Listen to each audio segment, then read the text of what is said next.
안녕하십니까. 동산형의 부동산 수다. 예, 오늘 11호 대책이 있고 나서 정말 궁금한 것들 여러분들 속 시원하게 대답해 주실 두 분이 나오셨습니다.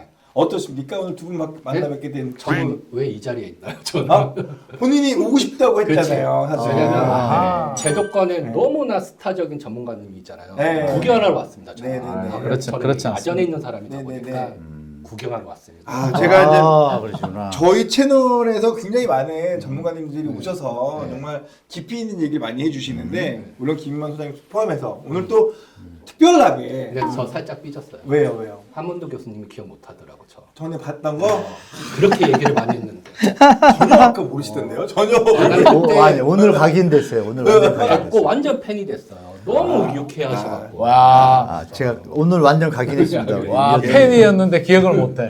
네, 오늘 여러분들 그 자주 나오시고 계신 김동산 형님은 알고 계시니까 그러시구나. 일단 인사 먼저 드리겠습니다. 한문도 교수님 나오셨습니다. 네, 안녕하세요. 감사합니다. 반갑습니다. 네, 웬만한 전문가들은 이제 시장 속에서 자기 사업을 하면서 활동을 많이 하시는데 네. 우리 교수님께서는 사실 이제 학업에 또 지금 그 학생들을 위한 어떤 네네. 일을 하고 계시잖아요. 그래서 시장의 어떤 현실적인 그 문제들과 네. 학문적인 문제들을 같이 다루시고 계시다 보니까 네. 말씀하시는데 항상 좀 세련됨이 느껴지고 깊이가 느껴져요. 오늘 왜 그러세요? 그리고 좀 다르시더라고요. 너무 저 좋게 봐주시네. 나는 뭐라고 했는데 여기서 좋게 얘기하는 거.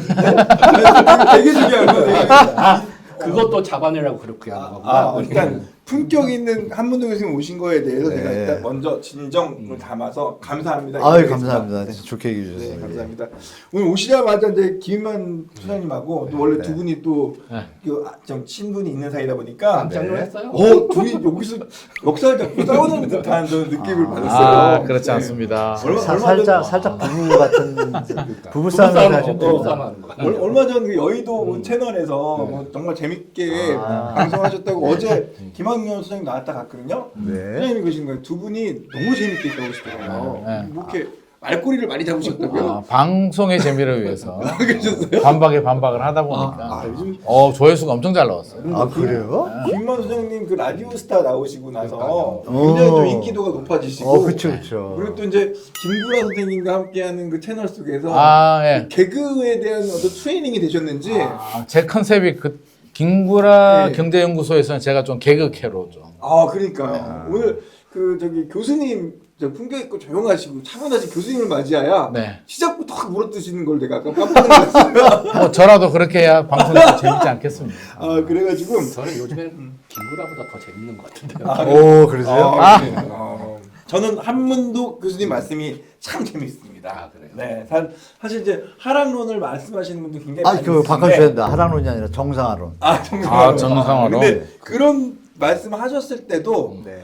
왠지 좀 이렇게 그 이해가 가는 이야기들을 해주시니까 예, 방향이 꼭 그래야 되는 걸 모르진 않다는 세상이 지금 너무 많이 오른 거에 대해서 그래야 되는 당위성을 말하는 게 아니고 그렇게 될 만한 근거를 말해주시니까 네. 항상 좀 잘 들었던 교수님 직접 만나 뵙고 한번 여러 가지 이야기 묻도록 하겠습니다.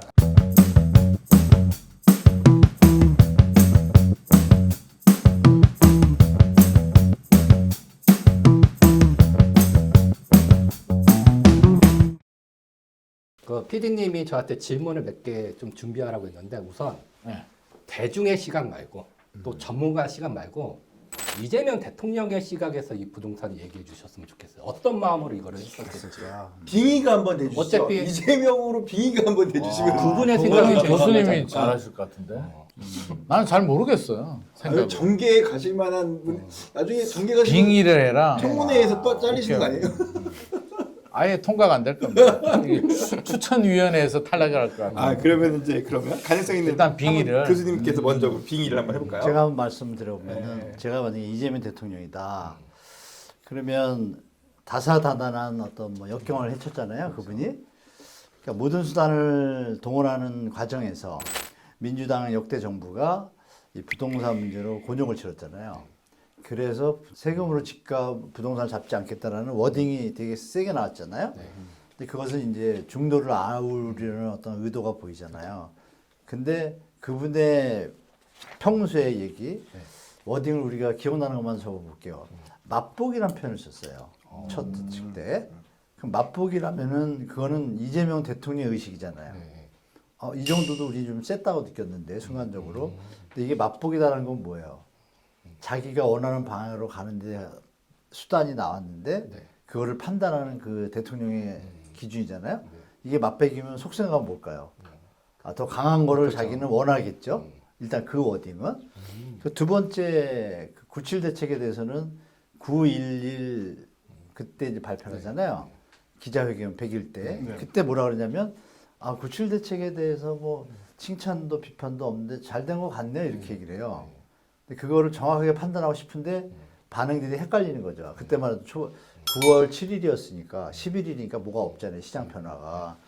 근데 그 뒤에 보니까 많이 바뀌잖아요. 시장이 갑자기 상승하고. 그러면 속으로 어떻게 했어요? 맛배기라고 그러고 97을 던졌는데 반응이 없다? 그럼 잘한 거네요라고 일단 봉합을 했는데 그때 중요한 장면이 하나 있습니다. 그때 그 카메라가 대통령이 딱 그 얘기를 던지자마자 딱 이 안에 그 안에 계신 분들 기자분들을 싹 비춰요. 네. 비치는데 아시는 분은 아시겠지만 저는 그 모습이 되게 인상적이었어요. 두 여자 기자분이 얼굴에 딱 클로즈업이 잡혔는데 제가 표정 연기는 잘 못하지만 이런 표정 같아요. 이렇게 마음에 안 드는데 그냥 마음에 안 마지못해 드는 이렇게 마음에 그 안 드는 답변이 거? 그거 뭐냐면 대통령의 인식에 대해서 퀘스천을 찍은 거죠. 아니나 다를까 시장은 다 국민들이 이제 부동산 전문가 수준이잖아요. 뭐야 내용이 아무것도 없네. 저는 이제 나오자마자 뭐 맹탕 정치라고 비판을 던졌고. 근데 그리고서 이번에 나왔잖아요. 네네네. 나올 11호 때 대책. 이제 이번에 이제 11호가 나왔잖아요. 11호 내용을 보면 셌잖아요. 네. 그럼 여기서 잘 생각하실 게 국토부가 패를 던졌는데 반응이 없었어요. 그리고 발표 전전날 뭐가 있었냐면 저녁이죠, 일요일. 일요일 저녁 때 당정대 총리까지 이렇게 네 분이 모여가지고 하는데 국토부 장관은 없었잖아요. 이게 이제 팩트 같아요. 국토부 장관님에 대해서 뽑을 때부터 이 얘기가 좀 길어서 죄송한데 국토부 장관이 좀 늦게 선정이 됐죠. 네네. 왜 그랬을까요? 빨리 해야 되는데. 뭐 고민할 만한 게 뭐가 있었던 근데 뭐가 거냐? 어떤 요인이 있었겠죠. 근데 결국은 김인덕이라는 처음 인지도 없는 분이 오시니까 네. 다들 놀랐는데 네. 알고 보니까 그분이 그 예전에 그 곤욕 치를 때 대장동 사건 때 예. 열심히 옹호했던 분들 중에 한 분인 거예요. 그러면 여기서 저는 이재명 대통령이 일단 뭐 어느 정도 테스트해보고 회계 출신이니까 이게 정리를 잘하겠다 싶어서 맨날 착공 기준 얘기하잖아요. 그분이. 그 부분은 좋은데 전체 시장을 보는 눈이 적다라는 거를 전문가들을 잘 활용해서 하길 바랬는데 97이 이상하게 반응이 없으니까 그리고 점점 시장에 올라가고 기자가 분위기가 이상하고 이제 6개월 남았잖아요. 지방선거가. 그러니까 느낌이 어때요? 제가 대통령이면 이거 그냥 놔뒀다가는 지방선거 참패. 그거 전에 또 11호 전에 여론조사가 하나 나왔어요. 서울시장에 대한 그 선호도 이게 나왔는데 주택가격이 지금 97호 전에 한 3, 4일 전에 네네. 97 대책이 나오고 나서 한 달 정도 지나니까 집값이 다시 움직이니까 여론조사하니까 아니나 달라 거의 참패 수준의 갭이 벌어진 거예요. 집권 여당인데 대통령도 시장을 보니까 좀 이상하고 여론조사 나오니까 위기감을 느낀 거예요. 순간적으로 위기감과 심각성을 느끼다 보니까 그럼 이랬겠죠. 저 같으면 다 가져와봐. 맛배기가 실패한 거예요. 그죠? 맛배기 다운 게 실패하니까 그럼 확실한 걸 가져왔겠죠. 대책들이. 그러면 제가 다른 방송에도 여러 번 말씀드리지만 기재부나 금융위는 시나리오를 많이 다 가지고 있습니다. 올리는 거 내리는 거 뭐 리스트가 어마어마하게 많다는 걸 제가 잘 알거든요. 그럼 그거 중에 센 거 내봐 이랬을 거 아니에요. 쭉 보고 했을 거 아니에요. 그 중에서 선택은 누가 할까요? 그러면 중진들이 이거 필요하다 안 하다 갑론을박이 있었을 거고 이번에 우리가 조금 놀란 토지거래 허가 전역 이거 묶은 거 이거의 장단점에 대해서 토의를 했을 거고 그러면 의식은 딱 뭐예요? 딱 2번 이 불장은 잡아야겠다는 의식이 있었을 거고 그러면 자기가 전면에 나설 수는 없는데 당정대를 얘기했다는 건 국토부보다 이쪽에 다른 분들의 얘기를 더 좀 받아들였겠죠. 그리고 판단은 대통령이 하신 것 같아요. 다문꼬라로. 근데 그 다문꼬라에 대한 개념을 전문가들한테 얘기를 많이 들었을 거 아니에요. 그러면 저는 그 부분에서 잘했다고 생각하는 거예요. 왜? 설명을 다 듣고 IQ가 아마 저보다 우리 분들보다 좋으신 분 같은데 다 들으면 부동산 시장은 다 모르더라도 논리의 알고리즘을 알잖아요. 풍선 효과라는 개념. 이거를 아신 것 같아. 아 그러면 욕을 먹는 게 있잖아요. 욕을 먹는 피해 농도와 그러니까 사업을 할 때 비용의 측면과 이익의 측면을 비교했을 때 수익이 훨씬 나겠다고 판단한 결정이 이번 대책 같아요. 제 생각에. 그래서 이걸 던지고 나서 안 잡힌다고 하면 그동안 뭐 우리 소장님도 얘기하시고 저도 얘기했던 뭐 분양가 반값 조치 이런 것도 분명히 사이드에 지금 늘어났을 거 아니에요. 하도 얘기를 많이 했으니까 그러면 이 카드를 나중에 쓸 수도 있다라는 예측을 가지고 일단 이것까지 던져놓고 시장 반응 체크하고 조정 좀 케어한 다음에 다음 대책을 제가 볼 땐 12월 말이나 선거 한 1월, 2월 아니면 설날 요 직전에 세게 정리해서 마무리 대책을 한번 더 던지지 않을까. 그렇지 않으면은 이번 대책조차도 내년에 이 서울이 입주 물량이 부족하잖아요. 다 아는 거야. 그럼 내년에 우리 또 시장 세력에 계신 분들은 펌핑을 할까요, 안 할까요? 100% 하죠. 뭐 죄송한 얘기지만 기레기님들이 또 들썩일 거고 그거 다 예측이 되잖아요. 그러면 이건 거의 전력을 기울여서 이렇게 서로가 하고 있다. 그러면 우리는 연말이나 내년 설날 이맘때 대통령의 의중을 이제 확실히 아는 카드가 그때 나올 거라고 저는 예측이 돼요. 그렇게 지금 잡지 않았나. 라는 게 저의 내피셜이에요. 어떻게 생각하세요, 선생님? 아니 뭐 아까 대통령이 빙의라고 하니까 뭐 두서없이 솔직히 잘 모르겠어요. 제가 뭐 대통령 입장을 알 수가 없으니까 만약에 역지사지를 해서 제가 지금 대통령이다. 이재명 대통령 몸으로 쑥 들어갔어 내용은. 저는 굉장히 난처하다는 생각은 들 것 같아요. 어렵죠. 왜냐하면 자, 상황이 문재인 대통령 시절보다 안 좋잖아요. 안 좋은 게 문재인 대통령은 입주 물량이라도 그나마 뒷받침이 나왔어요. 그전 어떻게 됐든지 간에 전 정부에서 뭐 풀어줘가지고 어떻게든 정비 사업이 돼서 입주 물량은 나왔는데 지금은 절대적으로 입주 물량은 안 나와요. 내년부터. 그렇죠. 이거는 뭐 팩트예요. 팩트지. 어쩔 수가 없어. 그리고 제일 걱정되는 게 문재인 정부의 연장이라고 시장에서는 판단하고 있는 거예요. 지금 시장의 반응을 보게 되면 제가 볼 때는 그래요. 이재명 정부가 이제 몇 개월 됐죠? 한 5개월 됐나요? 5개월, 6개월이면 보통 때 같으면 허니문이에요. 그러면 기다려줘야 돼. 보통 부동산 정책이 나오든 경제 정책이 나와도 6개월 안에 뭐가 되겠어. 그래서 기다려줘야 되고 문재인 정부도 한 2, 3년 기다려줬잖아요. 제가 볼 때는 한 2년을 기다려줬거든. 물론 집값은 올랐으나 시장의 여론이 이렇게까지 나쁘지 않았어요. 파리 대책도 나오고 2017년, 18년, 19년, 2020년 넘어가면서 이제 급격하게 기울거든요. 야 이거 답안 나온다. 각자 도생해야 돼라고 해서 완전히 이 집값 못 잡는구나라고 뒤집어졌는데 지금은 6개월도 되지 않아서 여론 자체가 이렇게 급격하게 안 좋아지는 이유는 제가 볼 때는 시장의 다수의 수요자들은 이게 5개월, 6개월이 아니라 5년, 5개월로 받아들이는 것 같아요. 시장의 반응. 그러니까 피로도가 집값에 못 잡은 피로도와 정책의 실패가 이게 3번 대책이 아니라 31번째 대책으로 시장이 받아들이다 보니까 시장의 반응은 굉장히 격하게 나와요. 31번째 반응 진짜 많네요. 이게 처음부터 3번째 대책이면 이런 반응이 나올 수가 없어. 기다려줘야지. 맞아.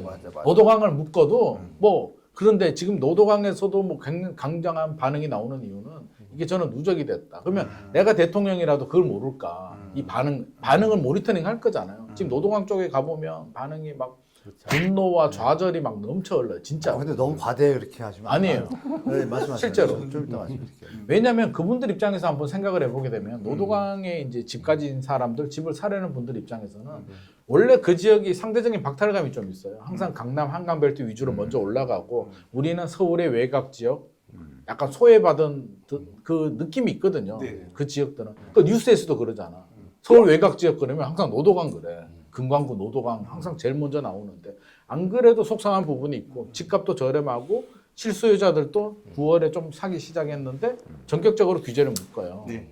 우리가 규제의 그 메커니즘이라고 할까 나름대로의 룰을 보면 집값이 오르면은 규제하잖아요. 집값이 많이 내려가면 또 규제를 풀어. 그러니까 우리가 어떤 그 페널티를 받을 때 반칙을 하니까 축구 경기도 페널티를 받잖아요. 노도강 입장에서 보면 나는 페널티 받을 일을 안 했는데도 그러니까 지금 페널티를 받으니까 여론이 안 좋은데 대통령 입장에서는 풍선 효과를 차단하려니까 문재인 정부 때 풍선 효과 생기니까 한 번에 불을 꺼야 돼. 예. 이제 끌려고 하니까 우리 지지 기반인 노도강이나 금강구나 수원에 지금 반응이 안 좋아. 내년 지방선거 앞두고 지금 잘못하면 뭐 서울시장 선거 힘들다라는 얘기들도 나오고 있으니까 이것도 난처해. 그래도 묶었잖아요. 난처하지. 그 묶어서 그러면 집값이 완전히 안정이 되면 괜찮은데 사실은 완전히 안정이 될지 아니면 몇 달 쉬다가 어떻게 될지 강남 3구 용산구를 보면 쉽게 못 잡았으니까 이게 여기서 끝이면 고민도 안 하지. 아무런 고민 안 하지. 이게 끝이 아닐 것 같으니까 그럼 다음 대책은 뭐야 또? 또 세금 규제 나와야 돼? 야 세금 규제라면 조세장이 더 심한데 이거 또 해야 되는 거야? 정치 혁명이 일어난다고 하더라고요.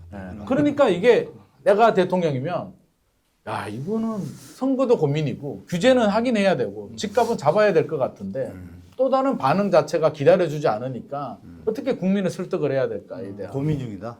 저는 저 같으면 머리가 아플 것 같다 라는 생각이 듭니다. 소장님 의견에 좀 추원을 드리면 노도강에 대한 거를 제가 보는 시각을 좀 말씀드릴게요. 네, 네, 네.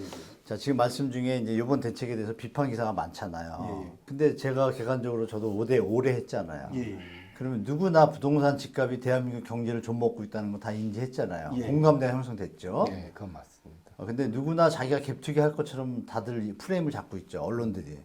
사실은 아니잖아요. 네, 네, 네. 서울 같은 경우는 무주택자가 53%에 가까워요. 그럼 무주택자를 위한 정책을 펼쳐야 되죠. 그럼 노도강 예를 들어볼게요. 왜 노도강까지 잡았을까? 사실은 저도 노도강이나 여기는 조금 이렇게 하는 게 낫겠다고 생각했는데 광명 같은 데. 예. 근데 거기를 다 묶은 이유를 제가 이제 빙의의 개념으로 생각해 보니 자, 다 묶었을 때 지금 말씀처럼 불만 소리가 많다고 그러잖아요. 그 불만 소리 누구죠? 집 가진 사람이에요? 안 가진 사람이에요? 가진 사람이요. 둘 다. 어. 둘 다 아니에요. 둘 다예요. 그러니까 아니, 지금은 일시적으로 둘 다인데 내용을 들여다보면 보세요. 안 가진 여기서 사람은 중요한 가격이 게 떨어지니까 좋죠. 대출이 안 아니, 그러니까 나오잖아요. 집 못 사잖아. 아니, LTV 40. 근데 그렇게 하면은 이제 판단에 오류가 좀 있다고 제가 말씀드릴게요. 제가 보는 관점에서 뭐냐면 이거죠. 대출 규제를 했어요. 네네네. 집값이 오를 수 있어요? 네네. 안 오르죠.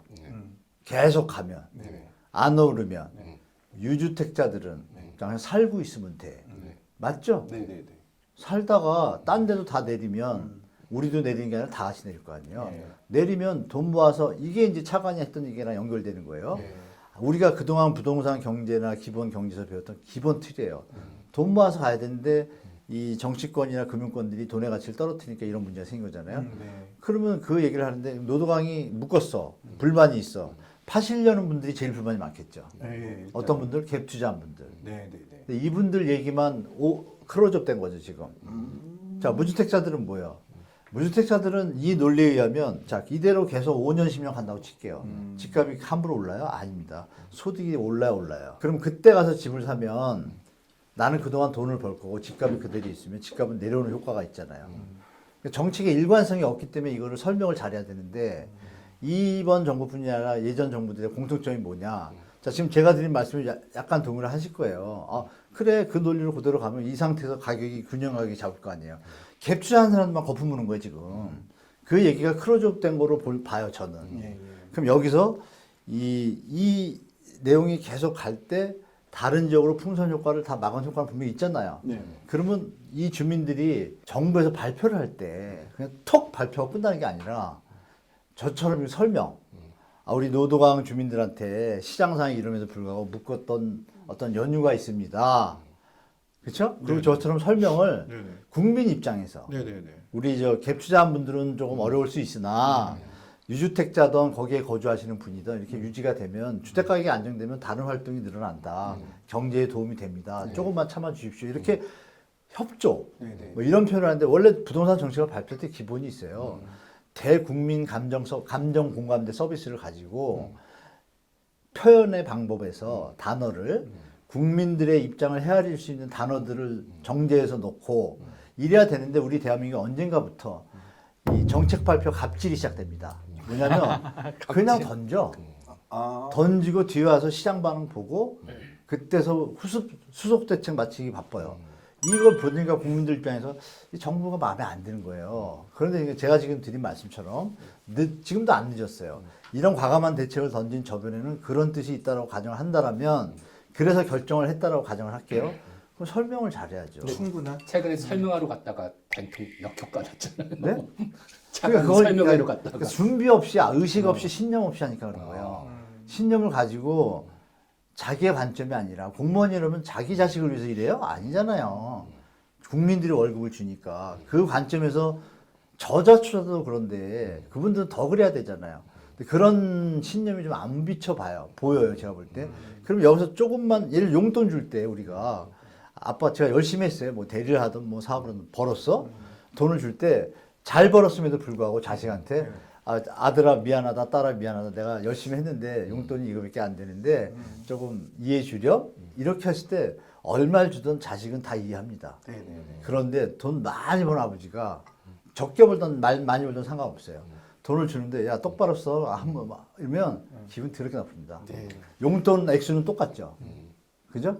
그러니까 정부가 지금 그런 부분들은 아주 사소한 것 같지만 정부의 정책 의도를 정확하게 설명을 준다라면 지금 소장님이 말씀하신 그런 결과물, 사람들이 느끼는 감정의 상태가 많이 완화될 수 있었다. 근데 이런 표현이 전혀 없다 보니까 우리 저 기러기님들을 비롯한 기자분들도 뭐 이게 그냥 던져놓은 것 같은 이런 느낌이니까 비판가 날아가는 거예요. 저는 그 부분이 되게 아쉬웠다. 이 초언 좀 드리겠습니다. 아, 참 이렇게 드릴 질문이 많았는데 오늘 첫 질문부터 노두강 얘기까지 막 갔어요. 네, 맞아요. 사실 그게 따로 준비되어 있던 얘기인데. 아, 그래요?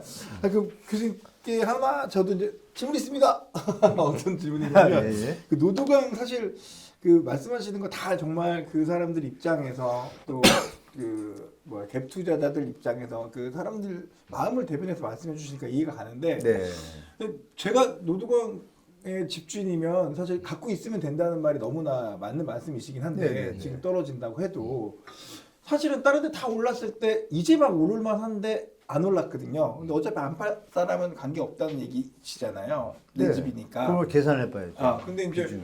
그래도 안 팔 거라도 내 집값이 올라가면 기분 좋았을 텐데 아쉽지 않았을까요? 라는 그건 누구의 입장인가요? 집값이 오르고 기분 좀. 내 집을 갖고 있는 사람. 자기 집이요? 네. 아니, 우리나라 국민들이 예전엔 그랬어요. 네. 근데 지금은 그렇지 않습니다. 아, 그래요? 이제 거기서 구분하면 내가 솔로예요. 네네네. 솔로면 오르는 게 좋죠. 결혼해야 되니까? 부부예요. 네. 결혼했어요. 자식이 하나 있어요. 네네. 옛날에는 자식이 먼 미래의 일이니까 우리 집값 오르는 게 좋아. 그런데 지금은 의식이 다 깼어요. 뭐 둘이 있는데 이 자식놈이 집 살 때 이거 이 험한 세상을 살까? 집도 못 사겠네. 우리 집 주고 가야지. 이건 다행이에요. 그죠? 네네네. 자식이 둘이야. 네. 집이 하나밖에 없어. 그럼 어떻게 되죠? 피곤하죠. 네. 세금만 오르고 집값 오르는 게 집은 하나인데 자식이 앞날이 보이잖아요. 요즘 아시겠지만 우리 20, 30대 분들은 아실 거예요. 부모님하고 자식 간의 관계가 요새 진짜 묘해요. 네네네. 부모님도 자식 입장을 알고 자식도 부모님 입장을 아니 이 집값 뛰는 거에 대해서 다들 분통 막 이렇게 울분을 느끼는 분들이 많단 말이에요. 근데 지금 우리 뭐 대표님 말씀 주실 때도 오르는 게 좋죠. 좋죠. 네. 남은 안 오르고 나만 오를 때 더 좋죠. 그럼 더 좋죠. 더 좋은데 중요한 건 자식이 5명이야. 그럼 정신 차려야죠. 예. 그러면 국가는 정책을 잡을 때 어떻게 해야 돼요? 다수의 행복을 위해서 정확하게 구분해야 되죠. 이런 관념이나 개념들이 지금 정권이나 이쪽에 없습니다. 그러면 서울의 53%잖아요. 네네. 무주택자가. 네. 이 무주택자분들 중에 네. 빼고 네. 나머지 48%, 47%의 유주택자 중에 자식 있는 아파트의 비중이 몇 프로일까요? 훨씬 많을 것 같은데요? 그러니까 없는 분보다 있는 분이 많겠죠. 예, 많을 것 같아요. 자, 그러면 어떻게 결론이 나요? 네. 정책을 어디로 가야 되죠? 네, 알아듣겠습니다. 근데 이거를 갖다가 지금 정치권이나 시장 전문가분들이 오판하고 계셔가지고 자꾸 지금처럼 올라가는 게 아니죠. 그건 절대 논리라고 볼 수 없고 저도 절대 아니라고 볼 수 없어요. 그렇지만 중요한 것은 뭐 M2라든지 경제 상황이나 이런 거 맞춰서 인구 구조랑 맞춰서 가야 되는데 결론은 뭐예요? 우리가 지금 나락으로 가잖아요. 애를 안 낳고. 그러면 이제는 진짜 대전환을 할 때가 된 거예요. 이거를 제가 볼 때는 대통령은 아는 것 같아요. 아는데 급하게 갈 때 너무 이 충격이 큰 거야, 시장에. 너무 이게 좀 자산이 부동산 쏠려 있으니까 여기에 대해서 고민을 하고 있고 좌고우면을 하는 것 같아요. 제가 볼 때. 그래서 이제는 청년들이나 이 어머니 아버지들 자식 있는 20, 30대 되는 분들 걱정돼요 벌써.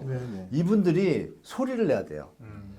수로 따지면 대다수인데 요새 어떤 분위기는 뭐예요? 갭 투자가 정상적인 것처럼 다 이렇게 좀 포장돼 가지고 올라야 좋지만 언론들과 앵커님들까지 다 그래요. 근데 아닌 거 알잖아요, 솔직히. 이제 깼잖아요. 다 이제 깨가니까 이제는 저도 얘기를 하잖아요. 이 얘기를 오랜만에 하는데 예전에는 이렇게까지 깊이 안 했거든요. 그러면 이 부분이 이제 청년들 앞날 보이시잖아요. 네네. 이제는 이제 전환할 때가 되지 않았나. 그래서 가격이 내려오면 또 거래가 잘 돼요. 네네. 뭐 그렇게 됐으면 좋겠다 좀 말씀드리겠습니다. 아, 네, 잘 들었습니다. 대한민국 청년을 위해서도, 대한민국을 위해서도 올바른 방향의 부동산 방향이 결정돼야 된다. 이런 말씀이신 거라고 잘 받아들였습니다. 그러면 우리 그 강남 3구 용산이 원래 토호제로 묶여 있었잖아요. 예. 근데 이제 묶여 있었는데 이번에 토호제가 전역에 걸쳐서 이제 적용되는 상황이 됐어요. 네. 그러면 이제 강남 3구 용산 잡혀 있었던 그 지역의 집값은 잡혔는가 한번 생각해 보면 안 잡혔죠. 뭐 최소한 뭐 오르진 않았다라고 말씀하시는 분들도 있긴 할 텐데 네. 이 부분에 대한 고민 뭐 이런 올바른 정책인가 이런 생각은 혹시 해보셨나요? 뭐 정책이 원래 정답은 없죠. 뭐 동전의 양면성이니까 뭐 긍정의 효과가 있으면 부정의 효과가 있고 각자의 또 가치관이 다르고 생각이 다르니까 교수님 말씀 또 뭐 우리가 그 의미 그 속마음은 우리가 충분히 공감하는 부분이고 뭐 집값이 급등해야 된다라고 말하는 분들은 없는데 또 노도강에 집을 가진 사람도 있고 집을 사려는 분들도 있는데 사실 그렇잖아요. 우리가 이제 그 대의 공공의 목적이 아니라 나의 가정을 생각했을 때 이제 집 하나를 가지고 있고 우리 애들이 또 있는데 잘 살고 있었는데 한강변때 집값은 많이 올라요. 우리 집값은 안 올랐어. 근데 규제는 똑같이 적용됐을 때 받는 그 상실감은 저는 충분히 다주택도 아니고 예를 들어서 갭 투자를 3채, 5채를 했어. 그것도 아니고 대출 받아가지고 없는 돈에 열심히 2억 모아가지고 대출 받아서 5억, 6억짜리 소형 아파트를 샀는데 우리 집값은 안 오르고 상대적으로 금값 오르고 주식 오르고 한강벨트 집값 올라가는데 우리 집값만 상대적으로 어떻게 보면 벼락거지가 되는 상황에서 규제는 똑같이 적용받는다 부분에 대해서는 저는 저 같으면 굉장히 화가 날 것 같아요. 좋은 의미고 미래 세대고 다 좋은데 일단 지금 당장 내가 벼락거지 될 것 같은 두려움, 공포, 불안, 짜증이 날 것 같고 집을 사려는 분들도 LTV 규제 70%에서 40으로 줄었잖아요. 2억 가지고 대출 좀 받아서 서울 중심부도 아니고 서울 외곽에 겨우 집 하나 장만하려니까 규제로 묶여서 대출 한도가 40으로 주면 4억 2천 나오는 사람이 2억 4천 나와요. 6억 집 살 때.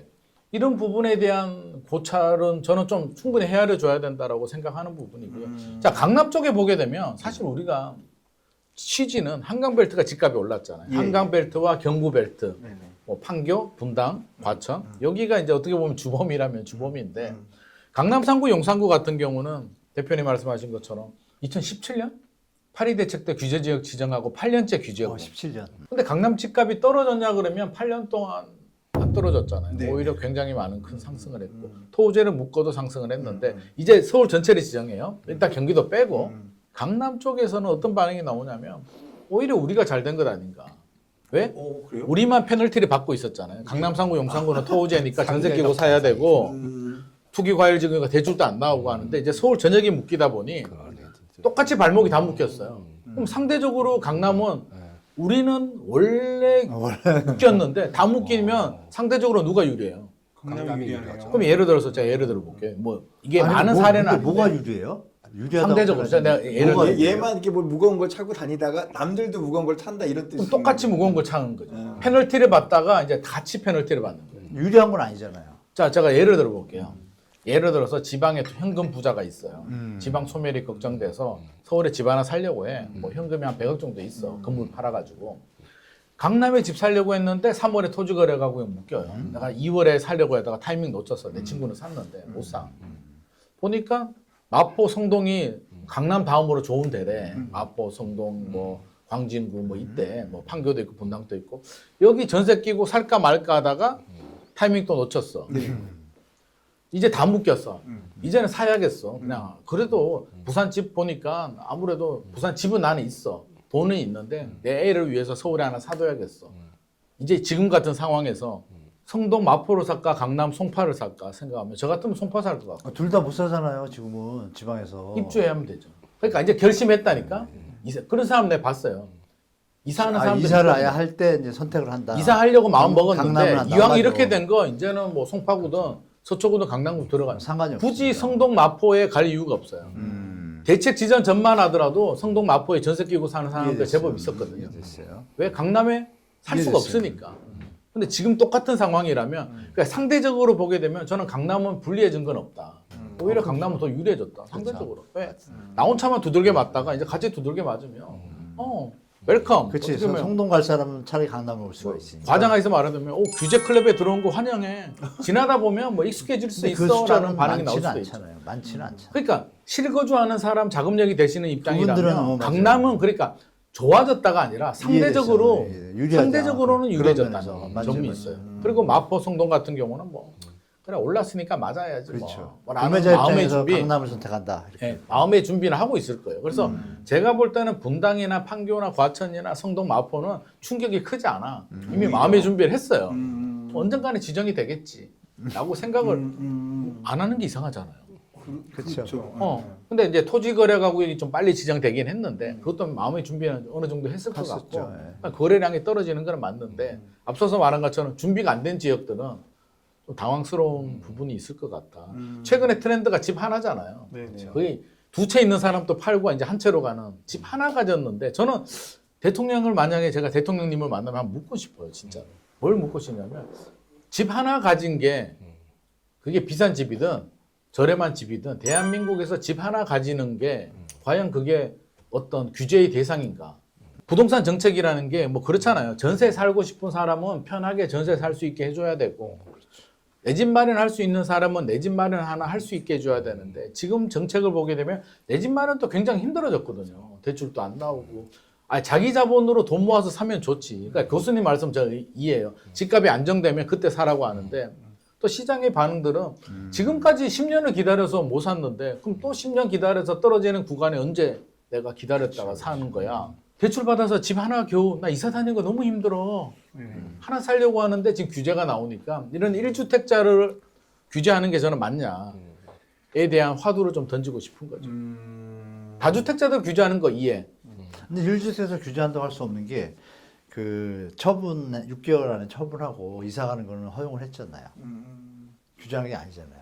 아니, 어떤 규제? 대출한도도 집을 못 줄어들었고. 사게 하면 대출한도 70에서 그러니까 강남은 크게 영향 안 받아요. 어차피 6억 그리고 이번에 20억 넘어가면 2억이니까 돈 없는 사람은 안 돼. 근데 외곽 지역들은 1억 1,000만 원 때문에 집을 사고 안 사고가 결정이 나는데 그렇죠, 그렇죠. LTV를 이렇게 내리면 이분들은 집 사지 말라는 얘기예요. 그러니까 6억 아파트를 대출이 2억 4천 나오면 물론 DSR도 걸리겠으나 4억 갑자기 돈 1억 2억을 어디서 마련해서 집을 맞아요. 사요? 그럼 전세 들어가야 되는데 전세는 쉽나? 요즘 매물도 없던데 월세 가기는 또 월세 가야 돼. 매물 임한 게 있어요. 없다고 자꾸 그러지 마세요. 임한 현장에 게 나가봐요. 네? 매물 찾기가 아니, 쉽지 이거는- 않아요. 이거는 제가 반론을 얘기하면 매물이 없다는 건 뭐냐? 신축, 대단지, 선호 아파트는 매물이 없어요. 예. 구분을 정확하게 해야죠. 그거를 통으로 묶어서 공포심을 조장하시면 안 돼요. 전체적으로 매물이 줄고 있잖아요. 내년은 더 줄 거잖아요. 안 내년에 줄었어요. 매물 늘어날 거예요? 1년 연초하고 지금하고 똑같아요. 2만 1,000개예요. 서울의 전세 물량. 똑같아요. 현장에 나가봐라니까. 그러니까 현장이라는 개념이 제 말은 그거죠. 물론 신축 지역마다 편차는 대단지는- 있겠죠. 신축 대단지는 항상 매물이 적어요. 적은 데다가 찾는 사람 많잖아요. 그러니까 거기는 말씀이 맞아요. 근데 전체는 아니잖아요. 신축 지금 상황을 봐요. 전세 매물이 그러니까 우리가 가고 싶어하는 주거 인프라가 좋은 그러니까 곳들에 전세 거기는 매물이 없다니까요. 저게 전세 매물이 늘어날 수 있는 구조도 아니고 내년부터 이제 더 심각해지잖아요. 근데 이번엔 늘어나요. 강남에 만세대 들어와요. 11월, 12월에 조금 늘어나요. 르에라고. 네네. 그건 이미 전세 다 맞추고 있잖아요. 6개월 전부터 물량이 좀 전세장이 많잖아요. 열렸잖아. 물량이 좀 많잖아요. 올림픽 파크 포레온이 12,000세대 나왔을 때 저는 전세 가격 떨어질 잠시 줄 알았어요. 떨어졌잖아요. 떨어졌다고 회복. 현장에 가보면 올림픽 파크 포레온 알아요. 안 떨어졌어요. 진짜로. 전세 진짜요? 가격이. 맞아요. 제 아시는 분이 거기 이제 들어가려고 뭐 하나 그 어린이방 하려고 계속 모니터링 하시는 분이 있었거든요. 올림픽파크 포레온 입주하기 6개월 전부터.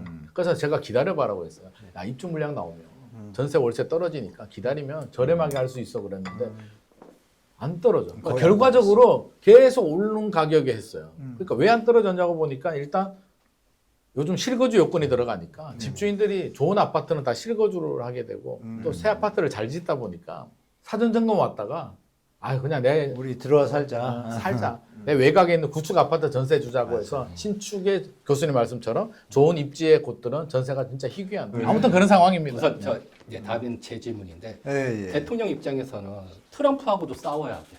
아, 또 이거 AI도 불안하다. 만들어야 돼. 근데 요 놈의 집값 때문에 자기 발목을 잡으니까 맞아요. 맞아요. 현재 부동산의 정책이 저는 약간 시장주의자여서 그런지는 몰라도 좀 과도하다고 생각은 하는데 네.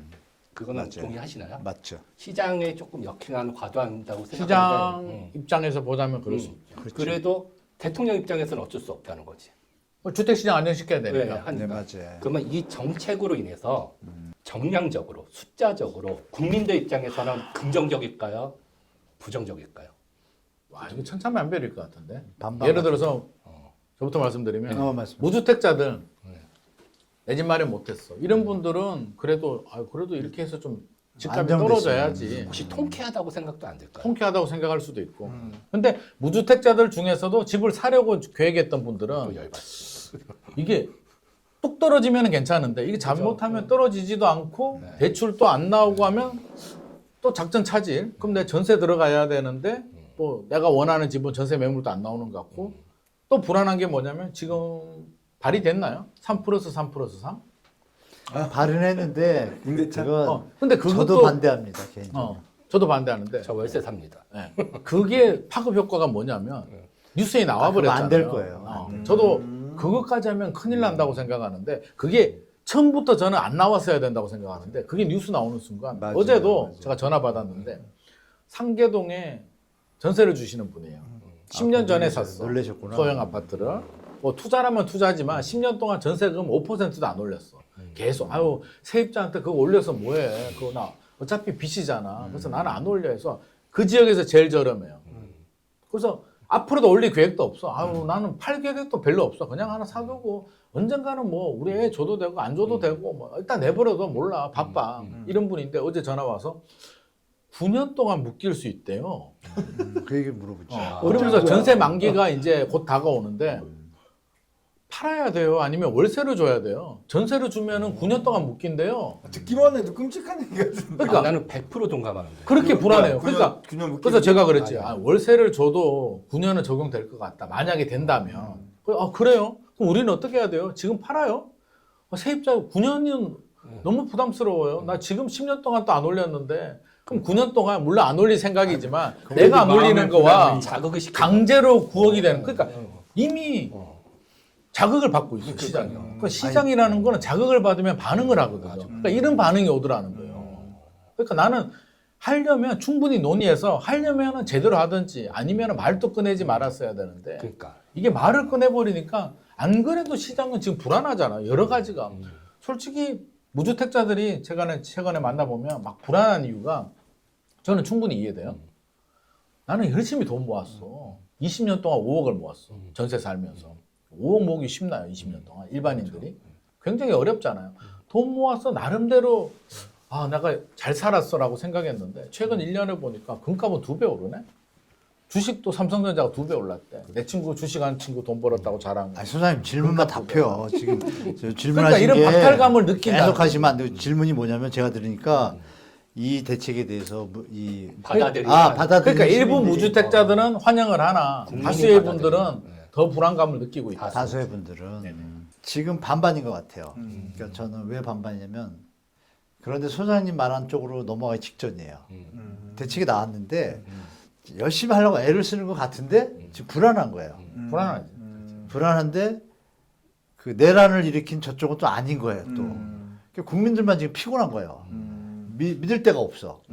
그죠? 그럼 여기서 할 수 있는 건 뭐예요? 정부가 이 상황을 파악하고 제가 볼 때는 지금 반반도 아니고 30 원래 그 지지하는 층들은 그대로 있고 나머지 40% 그렇죠, 층들이 무주택자분들이 여기 밀어주고 싶은데 하는 거 보니까 그렇게 썩 마음에 안 들고 여기는 더 답이 아닌 것 같고 그러니까 이런 상태에서 지금 피곤함을 느끼고 있지 않나. 그래서 지금은 좀 붕 떠 있지 않나, 부동층이라 해야 되나요? 지금 그런 상태로 저는 봐요, 사실 현재는. 근데 만약에 정부가 확실한 게 더 이렇게 막 무작위적인 그런 뭐 삼성 이런 거 말고 현실적으로 마음에 와닿는 정책이 온다라면 조금 올라갈 수 있겠지만 제가 볼 때는 어떻게 될지는 저도 모르죠. 현재는 이제 그렇게 보고 싶다 저는. 3+3은 안 될 것 같다는 거죠. 그거 불안한 나도 사람 반대합니다. 많거든. 그거 왜냐하면 시장의 상황에 대한 시뮬레이션 없이 일부 제가 알기로 뭐 이름 얘기 뭐하지만 일부 뉴스 이제 나왔어요. 진보 좀 강진보 분이 이제 발의해가지고 이게 들은 건데 진보분들의 특성은 뭐냐면 전체 시장을 보는 것이 아니라 진보의 입장에서 어느 계층을 타겟으로 하는 정책을 자주 해요. 그러면 이게 이제 뜻은 좋은데 결과가 전체 시장을 망가뜨리는 결과가 맞아요. 종종 있어요. 교수님 꼭 막아주세요. 저 다음 달에 월세 그건- 이사 가야 돼요. 아 그래요? 아, 그건 말도 안 아니, 되고 교수님 말씀 충분히 실행할 수 맞지. 없다고 생각해요 저는. 그거는 국가에도 도움이 안 되고 이거는 파장이 너무 커요. 준비가 좀 덜 돼 있어요. 그건. 그럼 안 그러니까 되겠습니다. 소수 그런 약자를 위한 그런 정책들은 많이 발휘해주면 좋은데 이거는 맞아요. 모든 사람이 다 영향을 국민이 이해하고 받아들일 수 있는 선을 넘어섰다고 보고 제가 굳이 느린다라면 우리가 초등학교 때는 사실 어리니까 이사를 가더라도 영향이 있지만 조금 덜 받잖아요. 중고등학교보다. 그러면 중학교 3년, 고등학교 3년이니까 이때 민감하잖아요. 그럼 3 정도? 여기까지는 국민이 좀 용인을 할 수 있을 것 같아요. 그나마. 6년이나 되는데 무주택자분들은 다 용인할 거예요. 유주택자분들도 다 용인해요. 왜? 자식들이 전세 살 거니까. 그런데 갭 투자한 사람만 여기서 포커스를 잘해야 돼요. 아니 4년 자, 오늘 수다에서 제가 할 수 있는 주장하고 싶은 건 여기다 뭐냐면 가르치시면 소장님 이거는 좀 제가 좀 들어보시고 판단해 주시면 좋을 것 같은데 좋아요. 갭 투자한 분들이 전부인 것처럼 해서 시장을 판단해 가지고 단어들이 나열되면 헷갈립니다. 근데 지금 만약에 3+3 했을 때 피해를 보는 분이 누구죠? 집 더 갖고 있는 사람이에요. 그 사람들이 숫자가 몇 명이에요? 2,300만 가구 중에 300만 밖에 안 돼요. 400만. 그러면 나머지 2천만이 그러면 여기까지 말씀드리면 좀 이해되죠? 제가 그냥 요 얘기인데 이해가 안 이걸 돼서 좀- 그래요. 에이 진짜 아니 왜냐면 그 300만이 그러면 죄인이냐? 아니죠. 투기를 했느냐? 그분은 나쁜 게 아니 그분들이 나쁘다는 게 그분들은 아니라 어떤 왜 불이익을 받아야 돼요? 전혀 저는 그런 거 없어요. 2+2 바뀐 지 이제 5년밖에 안 됐는데 아니 3+3이 불이익이라고 생각하시면 안 그럼 되죠. 6년 동안 못 올리잖아. 그러니까 그 집을 왜 사요, 근데 임대수익 하려고 사는 게 정상이잖아요. 그거는 임대주택 사업자도 있고 내가 전세 살면서 내 집 전세 끼고 하나 살 수도 있는 거잖아요. 아니 살 수 있는데 그 그분들도 목적이 피해를 뭐예요? 보니까. 그러니까 자기가 자산이 많아서 정상적인 경제 활동에서 돈을 많이 모았어요. 그럼 돈 많은 수익을 사람은 증진시키기 괜찮지. 위해서 그런 분들은 괜찮죠. 수익을 증진시켜서 넣어서 임대를 놓는 건 도움이 돼요. 국가에도 도움되고 본인한테도 되는데 이거를 갖다 갭 투자를 해가지고 왜곡시키는 게 문제라 이거죠. 질문. 네. 그러면 갭 투자가 전세를 끼고 사면 무조건 갭 투기인가? 아니면 내가 아니죠. 전세 그것도 살고 구분이 있는데 되죠. 내 집을 하나 전세 끼고 산 게 갭 투기인가? 예를 들어서 전세 끼고 열채를 산 게 갭 투기인가? 그건 구분을 이렇게 하셔야 돼요. 어떻게 구분해요? 구분할 때, 자, 이거 샀잖아요. 네. 사고서 3년이나 5년 안에 팔면 갭투기꾼이고요. 네. 자기가 그 집을 사가지고 돈을 모아서 들어간다. 이분은 10년 정상적으로 동안 정부가 도와줘야 되는 거예요. 10년 동안 안 올렸는데 집 하나를 사서 전세 끼고. 네, 그분은 도움이 되는 거죠. 근데 국가에. 그분이 지금 4년이 아니라 또 6년으로 더 늘린다 그러면 그럼 피해를 보신 거죠. 그분 입장에서. 그분 입장에서 어떤 보상을 받아야 돼요? 아니, 팔면 되잖아요, 집을. 갑자기? 뭐 갑자기요? 1년 정부가 동안 3+3을 만들어서 나는 불합리하다고 하는데 너 불합리하면 팔아라고 아니, 그동안 하는 게 그러면 맞냐? 그분은 전세였어요? 월세였어요? 자기 집에 전세를 살든 뭐 월세를 아니. 살든 하겠죠. 근데 요게 아니, 그러니까 이게 이제 조금만 자세하게 보면 그러니까 정리가 제가 돼요. 드리고 싶은 말씀은 제가 피해를 보니까 어떤 면에서요? 절세 세입자가 피해를 보니까 어떻게 봐요? 6년으로 늘어나면 네, 못 피해를 그러면 봐요. 전세가가 오르고 올라갈 수는 있지. 그건 맞죠. 아니, 일시적으로는. 집을 못 저는 찾으니까. 어떤 생각이 드냐면 갭 투자가 제 상식으로는 몇 년 전만 하더라도 갭 투자라고 하면 높은 전세 가율을 이용해 가지고 네. 소액으로 내가 좋은 돈이 거예요. 부족한 네. 여러 채를 사는 걸 갭 투자라고 했거든요. 그래서 집 하나 있는 사람이 실거주할 수도 있고 뭐 전세 살다가 상황이 안 되니까 전세 끼고 산 거를 갭 투자란 말을 안 했어요. 몇 년 전만 하더라도. 그냥 내 집이지. 내 집 마련한 거지. 그걸 갭 투자라는 말을 안 썼는데 그거 아닌데요? 그거 어느 썼는데? 어느 순간에는 집 하나 가지고 있는 것도 다 갭 투기라고 갭 투자라는 말을 하더라고요. 아니 그 2016년도부터 변호사들 일반적으로. 쪽에서 강의를 하기 시작했어요 갭 투자를. 아니 그러니까 이 얘기를 가지고. 그러니까 무자본 갭 투자로 예를 들어서 네, 매매 무자본 가격이 1억인데 외곽 지역 오피스텔을 9,500에 500 주고 10채 20채를 샀어. 이거는 저는 막아야 된다고 봐요. 왜? 역전세가 생길 수도 있고 잘못하면 세입자한테 피해를 주니까 내 상황에 따라서 내가 집 전세 살다가 월세 살다가 전세 끼고 하나 사도 나중에 이사 갈 수도 있고 우리 애를 위해서 뭐 상황에 따라서 나는 그것까지 이런 규제가 들어오는 거에 대해서는 저는 좀 억울하지 않나라는 생각이 들어요. 반대로 좋아요. 3+3 아니면 10년 동안 세입자 주거 안정을 위해서 3+3 9년 할 수 있잖아요. 저는 개인적으로 그러면 그렇게 9년 동안 안 올린 집주인한테 뭔가 인센티브라도 하나 주면 사탕과 당근인데 채찍을 때리면 당근도 줘서 9년 동안 10년 동안 안 올렸으면 재산세는 감면해 줄게. 그건 좋죠. 그게 뭐 이런 이런- 사업자였잖아요. 그렇죠. 근데 임대사업자도 지금 막 흐지부지 되고 막 규제가 있으니까 차라리 명확하게 그렇죠. 당근과 채찍을 줄게라고 하면 저는 집주인들도 큰 불만 없을 것 좋은 같아요. 말씀이에요. 그래서 네. 좀 너무 채찍만 하지 말고 당근도 주고. 맞습니다. 네. 그리고 그런 임대사업자가 있어야 세입자들도 마음 편하게 좀 살잖아요. 어차피 공공이 모든 주택을 다 책임질 수는 없으니까. 선의를 위해서 규제를 했는데 그 집 선의가 없는 사람이- 세입자를 위해서인데 결국 세입자도 불안하잖아. 불안하죠. 많이 올릴까 봐. 그러니까 누구를 위한 정책인가. 참 어려운 것 같아요 시장. 그러니까 저는 그러니까 당근도 3+3은 그 333은 그 가치가 없고 33은 제가 볼 때 나는 가능성이 있어요. 나는 333도 인센티브만 주면 수긍한다고 봐요. 그건 너무 심한데. 저는 인센티브를 개인적으로 주면 되지. 심하게 인센티브를 더 많이 확실하게. 아니 뭐 9년 동안 나는 팔 생각이 없어. 대신 뭐 종부세도 빼주고 재산세도 감면해줘. 그럼 나는 대신 한 20년 가져가다가 그때 올라가 있으면 양도 차익은 내가 먹을게. 그 정도는 먹어. 그것도 양도 차익 국가가 그런 또 건 얼마 괜찮은 가져가야 것 같아요. 나는 장기가- 이런 걸 좀 유도하는 게 옳은 장기 임대 방법이 좋은 것 아닐까. 같아요. 예. 라는 생각도 하게 됩니다. 이제 지금 뭐 사실 매매는 뭐 투자 자산 가치고 네. 또 전세는 어떤 사용 가치인데 그 사용 가치에 대한 걸 주거복지 차원에서 이제 뭐 그 기간을 제한하던 뭐 금액을 제한하던 이런 부분들도 저기 나와야 되나 하는 생각을 저는 하긴 하는데 어떻게 매매 자산 가치를 이렇게 막 잡아가는 건 알겠는데 사용 가치를 그렇게까지 가야 되는 이유가 있나요? 일단 그 사용 가치 임대 문제에 대해서는 요즘 전세가 좀 어떻게 보면 예전보다는 많이 소멸이 되고 있는 단계고 그렇죠. 지금 실거주 요건 강화되면 저는 그런 생각도 들어요. 이제 예. 서울 다 묶었잖아요. 네네. 약간 극단적인데 토지거래가구에게 실거주하라는 거잖아요. 실거주하는 사람만 사. 물론 그게 2년이라고 하지만 2년 딱 지나고 또 딱 이사하는 사람이 몇 명이나 되겠냐고요. 한번 살아버리면 또 왜 토지거래가구역에 지정돼 있으면 전세 끼고도 못 파니까 그런 분들이 있을 수 있잖아요. 목동이나 대치동에서 애를 키웠어요. 애 다 졸업하고 이제 다 더 이상 목동이나 대치동에 살 이유가 없어 강남에. 그러면 일산이나 김포 한강 신도시로 전세 가고 자기 집은 전세 줄 수도 있잖아요. 네네네. 저는 그런 수요들도 충분히 있다고 보거든요. 근데 이렇게 대책이 나오게 되면 그냥 살 것 같아요. 이사 안 가고. 왜? 전세 줘버리고 이게 몇 년이 늘어날지도 모르는데 토지거래가구역이 언제 풀릴지도 모르면 이 집을 언제 팔아 전세 세입자 있으면 못 파니까. 그러면 내가 그냥 이사 가지 말자. 우리가 굳이 주거비용 높은 곳에 눌러 앉아 있을 필요는 없으나 괜히 이사 갔다가 나중에 스텝이 꼬이면 그러면 주거 인프라가 좋거나 좋은 서울의 좋은 데는 진짜로 돈 있는 집주인들의 그냥 거주하는 한마디로 서울은 돈 있는 사람이 사는 곳 나머지 지역들은 서민들이 임대 사는 곳으로 이게 계층화가 나눠질까에 대한 걱정도 되죠. 이번 정책을 보게 이게 단기간에 안 풀릴 것 같거든요. 토지거래가구에 한번 묶이면 저는 쉽게 못 풀 것 같아요. 이번에도 2월달에 우리 한번 경험했잖아요. 무서워서 풀겠냐고. 이거 언제 풀어요? 이게 내년 말에 풀 수 있을 것 같아요, 교수님?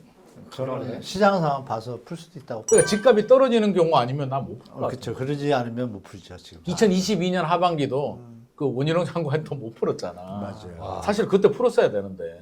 진짜 그때 오래 풀었어야지. 가거든요, 이게. 좀 그때 풀어야 집값 오르면 지금 또 규제를 하지. 그게 좀 선순환이었지 그때. 그러니까. 사실 타임을 근데 놓쳤지 맞아요. 이게 학습 효과가 있다 보니까 오성 서울시장이 2월, 3월에 뭐 난리를 치는 거 보니까 나는 이거 무서워가지고 제가 장관이라도 못 건드릴 것 같아요 앞으로. 교수님 어떻게 그 전세 그 사용 가치를 계속해서 이제 뭐 가격이나 이런 것들 제한을 두려는 노력들을 네. 해야 되는 건가요? 일단 전세 대출이 문제죠. 사실 엄밀히 보면. 대출이 예. 지원이구나 이미. 예, 그 원인은 거기서 출발했기 때문에 예. 지금 사용 가치가 좀 왜곡돼 있잖아요. 아, 어떻게 그러네요. 보면 계산 자체가 한마디 아웃풋이 다르잖아요. 그러면 예. 우리가 이제 전제는 이런 식으로 뭐 3 이런 걸 떠나서 예. 일단 정부나 이 정치권에서 할 일은 전세 대출을 취약계층이나 청년 뭐 이런 분들 제외하고는 일반 시장에서는 전세 대출을 없애야 돼요. 없애면 시장이 정상적인 예전처럼 간다고 봐요. 그래야 저는. 진짜 사용 가치네요. 네, 그게 정상적으로 지원을 가격도 받았네. 나올 것 같아요. 네, 아, 아웃풋이. 네네네. 그러니까 자기 능력도 안 되면서 좋은 맞아요. 집에 들어가는 네, 그런 거죠. 상황이니까 측정이 저는 그것 때문에 안 될 것 같습니다. 예. 오히려 그렇게 되면 저기 그 일단 좋은 집에 살고 싶으면 집을 사겠네요. 전세 안 들어가고. 그냥. 오히려 그러면 당연하죠, 당연히. 근데 네. 원칙적으로는 교수님 말씀 맞죠. 그러니까 원래 그렇잖아요. 대출이 지원이네요. 다른 나라 선진국을 보더라도 두 가지잖아요. 월세 살거나 그렇죠. 대출 론 일으켜서 외국에는 대출이 잘 나오니까 론 일으켜서 사되 뭐 알아서 선택해. 심플하잖아요. 심플한데 우리나라는 너무 복잡한 것 같아요. 그 구조가 그러니까 저는 정책이 뭐라 그럴까 진짜로 임대 원하는 사람은 편하게 내 집 마련하는 사람은 할 수 있게 만들어줘야 되는데 지금은 뭐가 왜 이렇게 뒤죽박죽인지. 그러니까 저는 대한민국 부동산을 네네. 그냥 시장에 맡겨뒀으면 이렇게까지 안 됐어요. 그러니까요.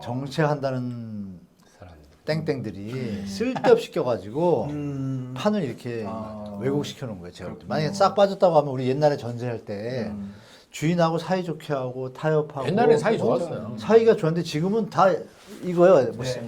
요즘 말로 뭐 쌩깐다? 네. 뭐 이런 수준인 거예요. 서로 그냥 이걸 누가 만들었어요? 외면. 정부가 제공한 거예요. 예전에는 서로 타협하고 얼마 있어요, 봐주고 봐주는 것도 그게 있었어요. 막 그렇게 사람다운 세상이었는데 이게 이제 대출이 나오니까 전세 대출 나오니까 마음에 안 들면 튕겨나서 딴 데 가서 하면 되고 능력도 안 되는데 네네네. 그러니까 이런 부분들이 저는 정부의 탓이다. 그래서 정부의 탓이다. 우리 시장에 계시는 분들 심하게 얘기하면 갭 투자하신 분도 욕할 수는 없어요. 엠머리 보면 그 제공을 거기서 시작했기 때문에. 그래서 그분들은 또 법대로 했으니까. 왜 배운 게 없으니까 뭐 맞아요. 돈벌 방법이 없으니까 그거로라도 벌려고 한 거죠. 네, 근데 그게 이제 자꾸 이제 완전히 뭐라 그럴까 상업화돼 가지고 네. 모든 젊은이들의 어떤 의식 세계에 대해 피해를 주는 상황이 돼 주식처럼 버렸으니까 된거 같아 주식처럼 막.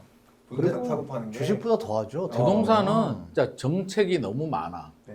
청약도 그렇으나 그냥 정책 너무 없이 그냥 뒤죽박죽이야. 공급만 열심히 해도 됐는데 뭐 이거 끼고 저거 끼고 토지 거래 뭐 이게 어느 순간 괴물이 돼버린 거야. 우리 청약도 그렇잖아요. 청약도 청약도 마찬가지야. 체감권이야. 네.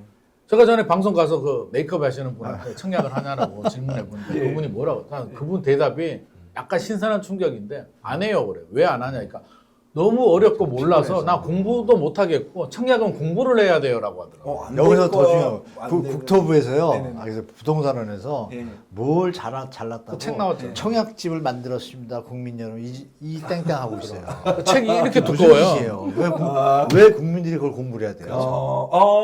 그렇죠. 그러네요. 자기가 열심히 일해서 그냥 자연스럽게 살 수 있는 환경이라 되는데 그게 옳은 세상인데. 맞죠. 정상적인 그 책 나왔을 때 제가 비정상적으로 만든 게 누구예요? 이 정치하는 양반들이. 그 책 나왔을 때 제가 그랬거든요. 네. 아 이거 좀 있으면 개정판 나올 거야. 왜? 계속 그렇지. 바뀌니까. 당연하지. 진짜 개정판 나왔어. 왜? 계속 제도가 바뀌니까. 왜 권력만 가지면 세상을 자기가 재단할 수 있다고 생각할까요? 이런 분들은. 아, 지금 이 부분에 양반들이요? 아니, 그러니까 모든 정권 자체가 아, 그렇죠. 저도 어렸을 때 배웠던 게 음. 인간 따위가 세상을 재단할 수 없다고 배웠거든요. 아, 좋은 말씀이다. 신도 그렇죠. 못한다. 근데 맞아요. 분명 그분들도 아실 건데 왜 이렇게 의도는 권력만 좋은 잡으시나? 의도였지. 네. 간단해요. 의도는 다 알아요, 저도. 직권과 권력 탐욕에 의해서 이 수단으로 활용하니까 부동산 그러니까 시장을. 의욕은 있는데 그러니까 좋은 의도인데 이게 하다 보면 이게 모든 시장을 만족할 수도 없고 하고 예를 들어 규제도 그렇잖아요. 집값 올라 규제. 집값 내리면 풀었다가 그러니까 이게 묶었다 그래야 선거제도를 되는데 안 고쳐야 하니까. 돼요. 선거제도를 선거제도를 고쳐야 돼. 이제 선거제도까지 이게 나와. 계속 껴가지고 이런 건데 예를 들면 그거죠. 노후 도시가 20년이면 노후 도시인가요? 노후 건물이에요? 아니 아직 팔팔하죠. 대한민국 그 건물 원가 산정식에서 감가상각비가 원래 50년 정액법이에요. 네. 콘크리트는 100년 가요. 아, 예, 예. 근데 그거를 20년 되면 노후주택이라고 뿌신대네요. 네네. 누가? 정부에서. 네. 만들었잖아요. 이게 법을. 지도지 때문에. 근데 이게 왜 만들어졌냐? 앞뒤도 없잖아요. 네. 정체성도 없고. 표밖에 왜 만들어졌나? 분당에다가 설문조사를 했는데 네. 분당에 출마하려는 분이 오 당연히 용적률 올려준다는데 누가 싫어해요? 그렇죠. 다 오케이 하죠. 그렇죠. 그러니까 이제 뭐 대통령 선거 거기다 딱 올리니까 이거 공약을 쓰면 표 계산하는 거예요. 모든 그러니까 정치가 이런 표를 계산하는. 쓰레기 생각에서 출발하니까 거기 주민은 좋지만 전부 시장들이 지금 엉켜 있잖아요. 그죠? 뭐 이런 부분이 뭐 제가 권력자가 아니까 할 수도 없고 이제 되돌리지도 못. 되돌리지도 못하고 우리 한번 소장님 가끔 시행하면. 쓰시는 말씀이 있어요. 그 서울시는 정치인들이 다 망가뜨려 놓은 도시다. 살기는 좋은 것 같지만 진짜 그래요, 그죠? 그런 부분을 우리가 이제 근데 우리 이제 좀 힘들어. 우리 새로운 세대들이 그걸 좀 챙겨가야 되는데 좀 아쉽습니다. 각자 도생이에요. 각도상 그런 지금 분위기는 각자 도생이에요. 지금 맞아요. 아니 지금 너무 재밌어서 지금 사실 그런 질문과는 다른 얘기를 아, 그래요? 원래 뒤집어졌어. 질문을 맨 처음에 우리 원래 그런 거지 뭐. 김구현이 물어본 거는 지금 그 국민들 저 대책이라고 국민들의 반응이 네? 아 그냥 이왕에 나왔던 그 정책이니까 아 신경을 안 쓰느냐 아니면 막 지금 긴장하고 아 이게 좀 뭔가 벌어질 것 같고 무섭냐 그 시장의 반응이 어떠냐 물어봤는데 나머지 얘기를 너무 재밌게 해주시니까 그 배가 다 산으로 얘기해 갔어. 주셨어. 너무 재밌어. 근데 그 안에 다 들어가긴 했어요. 너무 다 들어가서. 그 질문에 대해서 제가 좀 썸머리 한번 해볼게요. 예. 그러니까 이 요번에 더 대책이 문재인 시즌 2일 수도 있다고 생각하시는 분 많잖아요. 네네. 근데 제가 그래서 꼼꼼히 봤어요. 아, 예. 다른 점이 분명히 있습니다. 뭐예요?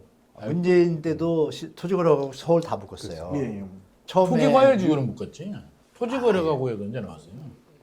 투기과열지구를 다 투기과열지구. 묶고, 이거 완전 다른 게. 토지거래화는 안 묶고 네. 투기과열하고 조정으로 다 묶었어요. 그래, 맞아요. 두 개를. 근데 요번에 다른 점이 이제 이거예요. 토지거래화. 얘가 들어왔잖아요. 예. 근데 얘의 효과가 제일 지금 임팩트가 있잖아요. 예. 이게 다른 점이에요, 첫 번째가. 그리고 그때는 조건전세부 대출 이런 거에 대해서 이렇게 강하지 않았어요. 아, 예. 근데 그게 사이드에 있잖아요. 그리고 그때는 공급 물량이 없었어요. 네네네. 앞으로 뭐 공급이 나온다는 이 시너지가 없더냐. 그래서 나중에 뒤늦게 만들었잖아요, 택지 계획을. 근데 지금 그거를 실행할 수가 있잖아요. 네. 이런 점에서 분명히 다르다. 그래서 문재인 시즌2하고는 다르다. 비슷한 것 같은데 히든 카드에서 다른 게 있다. 그때는 임대사업자 제도를 했어요. 그래서 집들이 다 사람들이 사가지고 매물이 잠김 현상이 있었잖아요. 지금 그거 아니잖아요. 이런 부분에서 다른 점이 서너 개가 있어서 조금 시장을 지켜본 다음에 주의입니다. 또 저는 또 말씀드릴게요. 아, 예. 매물 잠김 현상이 말씀하셔서 갑자기 궁금한 게 그 문재인 정부 때도 왜 보유세 올리고 양도세 아유. 올려가지고 있는데 이번에 내년 5월 9일에 이제 그 유예 끝나잖아요. 양도세 중과 위에. 그러면 중과 부활한다고 보세요, 교수님? 저는 멍청하지 않다라면 그냥 놔두겠죠. 다주택자 양도세 중과라는 제도는 정치적인 제도라고 저는 봐요. 아, 그래요? 개인적으로. 그렇게 징벌적으로 이게 아까도 말씀드렸지만 징벌적 정치적 맞죠? 관점에서 나온 대책이에요. 제가 볼 때. 그거 왜 중과를 하죠? 많이 벌었으니까? 그러니까. 그럼 그 전에 그렇게 안 하게 만들든지 니들이 만들고 왜 니들이 또 왜? 아하, 그럼 그렇지. 다주택자 입장에서 기분 나쁘잖아요. 네네. 그런데 무주택자 입장에서는 통쾌해. 앞뒤 안 가리고. 근데 깊게 넓게 시장을 보면 어때요? 그분들은 팔겠어요? 안 팔지. 그럼 시장이 어떻게 돼요? 중요하지. 수요 공급 원칙에서 올라갈 매물 상승 압력이 더 심해지잖아요. 매물이 그러니까 안 나오니까. 이런 것들을 좀 종합적으로 해야 되는데 뭐 그래서 저는 사실 다주택자 양도세 중과는 유예라는 단어가 아예 없이 저는 그냥 폐지해줬으면 좋겠어요. 저는 약간 그런 주의예요. 약간 차등만 둬서 그대로 좀 편안하게 갈 수 있게 그랬으면 좋겠어요, 사실. 그래야 매물이 나오잖아요. 어떻게 보면 똘똘한 채를 야기시키는 다주택자 규정 그냥 폐지하고 심플하게 갔으면 좋겠어요. 그냥 보유세 살짝 올리고 뭐 거래세 좀 최고예요. 내려주든지. 이게 최고예요. 이게 최고인데 뭐 이런 좀 심플해야 되는데 너무 복잡해. 빙고입니다. 진짜로. 그리고 양도세 중과세가 우리 얘기 나왔으니까 저는 그런 생각도 들어요. 자, 우리가 동업하면 5대 5잖아요. 어떻게 보면 교수님하고 저하고 동업을 해. 예를 들어서 뭐 하면 같이 돈 내면 5대 5. 교수님이 돈 내면 내가 몸으로 떼어야겠지. 어떻게든 5대 5야. 뭐 오케이. 그러니까 나름대로 암묵 역할이 있어. 합의 안 하셨는데? 역할이 있어. 합의 안 하셨는데? 아, 오케이. 대한민국은 다른 나라도 마찬가지예요. 기본적으로 5대 5예요. 부부도 재산 분할 5대 5. 공동 명의 5대 5. 오케이. 5대 5인데 이게 암묵적 룰이잖아요. 우리 사회에서. 그러면 대한민국 국가에 사는 이유로 양도세 내래. 많이 남았으면 45%에 뭐 지방세 붙이면 50% 나오잖아요. 좀 과도하죠. 그 인정하는 것도 그래. 아유 국가하고 동업하지 뭐. 라는 마인드가 있을 것 같아. 저는 받아들여야지 어떻게. 50% 오케이. 내가 50 가져갈 텐데 이걸 중과세 하면 82.5까지 가잖아요. 이거는 우리 사회의 암묵적 룰하고도 맞지 않아. 내가 투자했는데 국가가 80 가지고 가는 거는 상식을 이거는 넘어서지. 용납할 수가 없는 맞아요. 제도이기 때문에 이런 제도는 저는 진짜 너무 왜곡이 된다. 그죠? 50도 사실 많이 표현하려고 내잖아요. 그러지만 뭐 이거죠 뭐. 그리고 솔직히 50% 내주는 것도 많이 내주는 거 아닌가요? 네? 양도세 50%도 아, 많이 내는 그것도 거죠. 많이 낸다고 봐야죠. 내가 요 얘기했다 잠깐 욕 먹은 적 있는데 네. 아, 네. 양도세를 갑자기 확 줄이면 또 집가격이 또 들쑤실 수 있으니까. 확 줄이면 그렇죠. 그 일본을 AI에 투자하면 줄여줄게 그러면 안 될까? 뭐 그런 생각도 잠깐 해봤어요. 제가 이거 비슷한 얘기들 많았어요. 이것도 그건 있고 뭐 지금 양. 이재명 대통령님이 지금 그렇게 말씀하시는 거잖아요. 부동산 제가 숫자가 늘어나고 있잖아요 지금. 제가 아이디어를 네. 낸 게 김구라 연구소에서도 얘기했고 국토부 차관한테도 내가 제안했는 내용. 기대되는데요? 자 여기서도 내가 기대된다. 한번 더 얘기를 할게요. 와. 거기서 이제 그런 내용인데 그 명지대 진미윤 교수님이 이제 이야기했던 부분인데 내가 각색을 좀 하면 자 양도세를 내려주고 보유세를 올리면 매물이 나오면서 안정될 수 있잖아요. 근데 이게 부자 감세 논란이 있거든요. 양도세 깎아주면 내가 무주택자면 기분이 나쁠 수 있어. 그럴 수 있잖아요. 그거를 설득해야지. 아 그렇다 근데 치고. 그거- 예, 그거 그렇다 치고. 내가 무주택자인데 교수님은 집 사가지고 10억을 벌었대 예를 들어서 나는 무주택이야. 근데 나라가 세금을 50%안 거두고 30%만 거둔대. 기분이 사람 입장이라면 좋지는 않잖아요. 아, 50% 30% 줄여준다며. 아, 본인은 좋은데 무주택자 입장에서. 아 뭐가 무주택자 좋아요, 친구 근데? 입장에서. 아, 조금 사람 뭐 마음이 그런 그럴 게 수 있잖아요. 있겠죠. 내 예. 친구는 집 사서 10억 벌었고 나는 무주택이고 상대적 박탈감 느끼는데 세금도 깎아준대 국가가. 이거 기분 안 잘 좋거든요. 되는 게 배 아픈 거지. 솔직히 그 마음이 있어요 대한민국에. 전 세계에 다 있다고 봐요. 자 그러면 내려주기면 부자 감세 논란 있잖아요. 솔직히 부담스럽잖아. 그러면 10억이 남았어요. 4억이 양도세야. 6억이 현금이야. 그러면 국가가 야 양도세 안 받을게. 4억. 그러면 개인은 좋잖아요. 완전 좋죠. 땡큐죠. 안 받는다고? 그럼 너 뭐야? 조건이 뭔데? 조건이 있잖아요. 왜? 조건이 어? 4억 플러스 6억 네. 집 한 돈이잖아요. 이거를 국민연금에다 넣는 거지. 너 연금으로 받아. 그것도 왜 그래 그거. 나는 4억을 내고 6억을 받을 돈을 10억을 나눠서 우리 복권도 나눠서 받는 거 있잖아요. 10억을 내가 노후까지 받아. 그러면 국민연금 150, 200 받을 거를 6, 700 받아. 그러니까 4억에 대해서 나는 나눠서 받는 거지. 그걸 선택하는 사람이 저는 있으리라고 보는데 이게 장점이 가능한 뭐냐면 스토리네요. 장점이 일단 국민연금 고갈도 막지. 그렇죠. 6억 돈이 들어오게 되면 다른 데 재투자하는 것도 막지. 좋은 방법이네요. 매물도 나오지. 좋아요. 그리고 연금이 늘어나잖아. 그러면 다음 달 죽을 때까지 600이 나온대. 그럼 뭐 할 거야? 소비하지. 소고기 사 먹고 친구한테 밥 사주겠지. 그렇지. 그러니까 이거는 일석매조야. 소비도 늘어나니까 경제도 좋고. 그래서 나는 이런 물론 무주택자들이 팔진 않아요. 집 안에 있는 거를 어떻게 국민연금에다가 넣어. 근데 좋은 아이디어. 예를 들어서 다주택자들 있잖아요. 출구 전략이 집 세 채가 있어 제가. 한 채를 그렇게 넘기면 내 노후 준비는 끝나. 정리되지. 그죠? 그럼 사는 집 하나에 나머지 하나는 투자용으로 가지고 있다가 자녀한테 주면 돼. 좋네요. 얼마 좋아. 좋습니다. 너무 그러면 좋습니다. 집값도 안정되고. 좀 아이디어 좋은 것 같아요. 그러면 소비도 늘어난다. 그 매일 나이- 소고기 사 먹지. 대단하십니다. 그거를 추진본부장님 하시고 제가 어르신들. 부위원장에서 하고 와, 이 정도면 굉장히 좋으신데요? 아, 너무 대단하십니다. 좋은 아이디어 같아요. 아니 두 분이 말씀하시니까 이게 저희가 사실은 따로 소장님하고 얘기할 때는 질문이 있은 적도 있고 또 이제 뭐 다른 의견이 있은 적도 있는데 질문이 아예 부족할까 말씀을 드린 적이 없어요. 근데 우리 교수님이 오시니까 이게 용어 쌍박 대화가 와 진짜 그래요? 그리고 저는 싸움 구경 재밌는 것 같은. 바둑 보시는 거 의견 좋잖아. 바둑 표현 좋다. 네, 맞습니다. 매수를 앞을 보면서 서로 바둑을 두시는 것 아, 같아요. 너무 멋있어. 좋게 관전 표현해 포인트가 주시네. 있네요. 너무 재밌습니다. 소장님 원래 멋진 분이에요. 아니 오늘은 저희가 이제 소장님 멋있던 모습은 저희가 정말 많이 봤거든요. 아, 그러시구나. 오늘은 저희 채널에서는 한 분도 교수님이 아, 멋진 제가 모습. 네 처음 하다 보니까. 네, 근데 또 더구나 좀 캐주얼하시네요. 오늘 좀 말씀하시는 우리 부분이나 콤비잖아, 콤비. 말씀이 좀 캐주얼하시고 아 그래요. 너무 이렇게 무겁지 아유, 않고 너무 좋습니다. 좋아요. 감사합니다. 감사합니다. 좋게 봐주셔서. 아, 그 이번에 보니까 사실 네. 이제 정책으로 또 다시 집값을 잡으려고 했지만 네. 저는 그 이재명 대통령님께서 이런 생각을 갖지 않았을까 생각도 해본 게 뭐냐면 사실 이제 그 강남 반포나 강남 서초지만 반포나 압구정 지금 사실 전세가율이 거의 30% 정도 맞아요. 되는데 네, 맞아요. 네. 여기서 집값이 오르면 20% 10% 정도 예, 가버린다면 네. 아마 시장의 어떤 심리적 부담감 때문에 자정자국이 좀 나오지 않았을까. 저는 오히려 그 정도까지 되면 아무래도 사는 사람이 뭐 10%밖에 안 돼 전세가율이 너무 오른 거 아니라는 부담감 때문에 스톱하지도 않았을까라는 생각도 했어요. 근데 이쯤 되면 사실은 이제 이제 노두광 외에 노두광 주택쯤으로 옮겨가야 되는 타이밍이라고 생각을 했는데 아예 그쪽으로 못 옮겨가게 집을 아예 못 사게 하려는 아예 그냥 아파트 거래를 없애려는 목적이 아니었나라는. 와, 그건 너무 과격한 거 아니야? 아 그래요? 그렇지 않아? 집을 못 사게 하는 정도. 그건 아니잖아요. 살 수는 있잖아요. 살 수 있나요? 아니 실수요자 다 사잖아요. 대출이 아, 안 우리 나오는 게 대표님이 조금 집이 많으신가? 그래서 그래서인가? 아니 많아서 그런 게 아니라. 아 그렇게 생각할 수도 있죠. 근데 이제 실소유자들이 사는 부분에 대해서는 난 대출 한도가 줄어드는 게 그것만 빼고 뭐 수원 팔달구나 그 집값 얼마 하지 안 하거든요. 노도강에. 맞아요, 맞아요. 근데 그런 지역은 1,000만 원도 아쉬우니까. 맞죠, 그 부분에 대해서 무주택자가 근데 집 그거 사는 이번에 부분에 대해서 풀어줬잖아요. 엊그젠가. 생애쳤죠? 아, 생애지초가 아니라 실수요자가 8억 이하에 대해서 이게 좀 불만이 많이 나와가지고 어젠가 그제 금융위에서 8억 이하의 주택에 대해서는 LTV를 40%가 아니라 60%로 투기 지역도 여기 다 60%. 그런 거는 좋죠. 8억 이하 주택에 대해서는 시가 요거는 좀 그런 건좀 잘한 것 같아요. 필요한 어젠가 그제 얘기한 것 같아요. 그런 거 그래서 필요해요. 조금 풀어줬어요. 진짜로. 그러니까 어쨌든 그럼 이제 강남의 20%의 그 전세가율을 가지게 되는 집값들이 더 오를 수 있었던 건가요? 라는 게 질문이긴 합니다. 아, 저는 그런 생각도 들어요. 네. 우리 시장이라는 건 자정 기능이 있잖아요. 맞아요.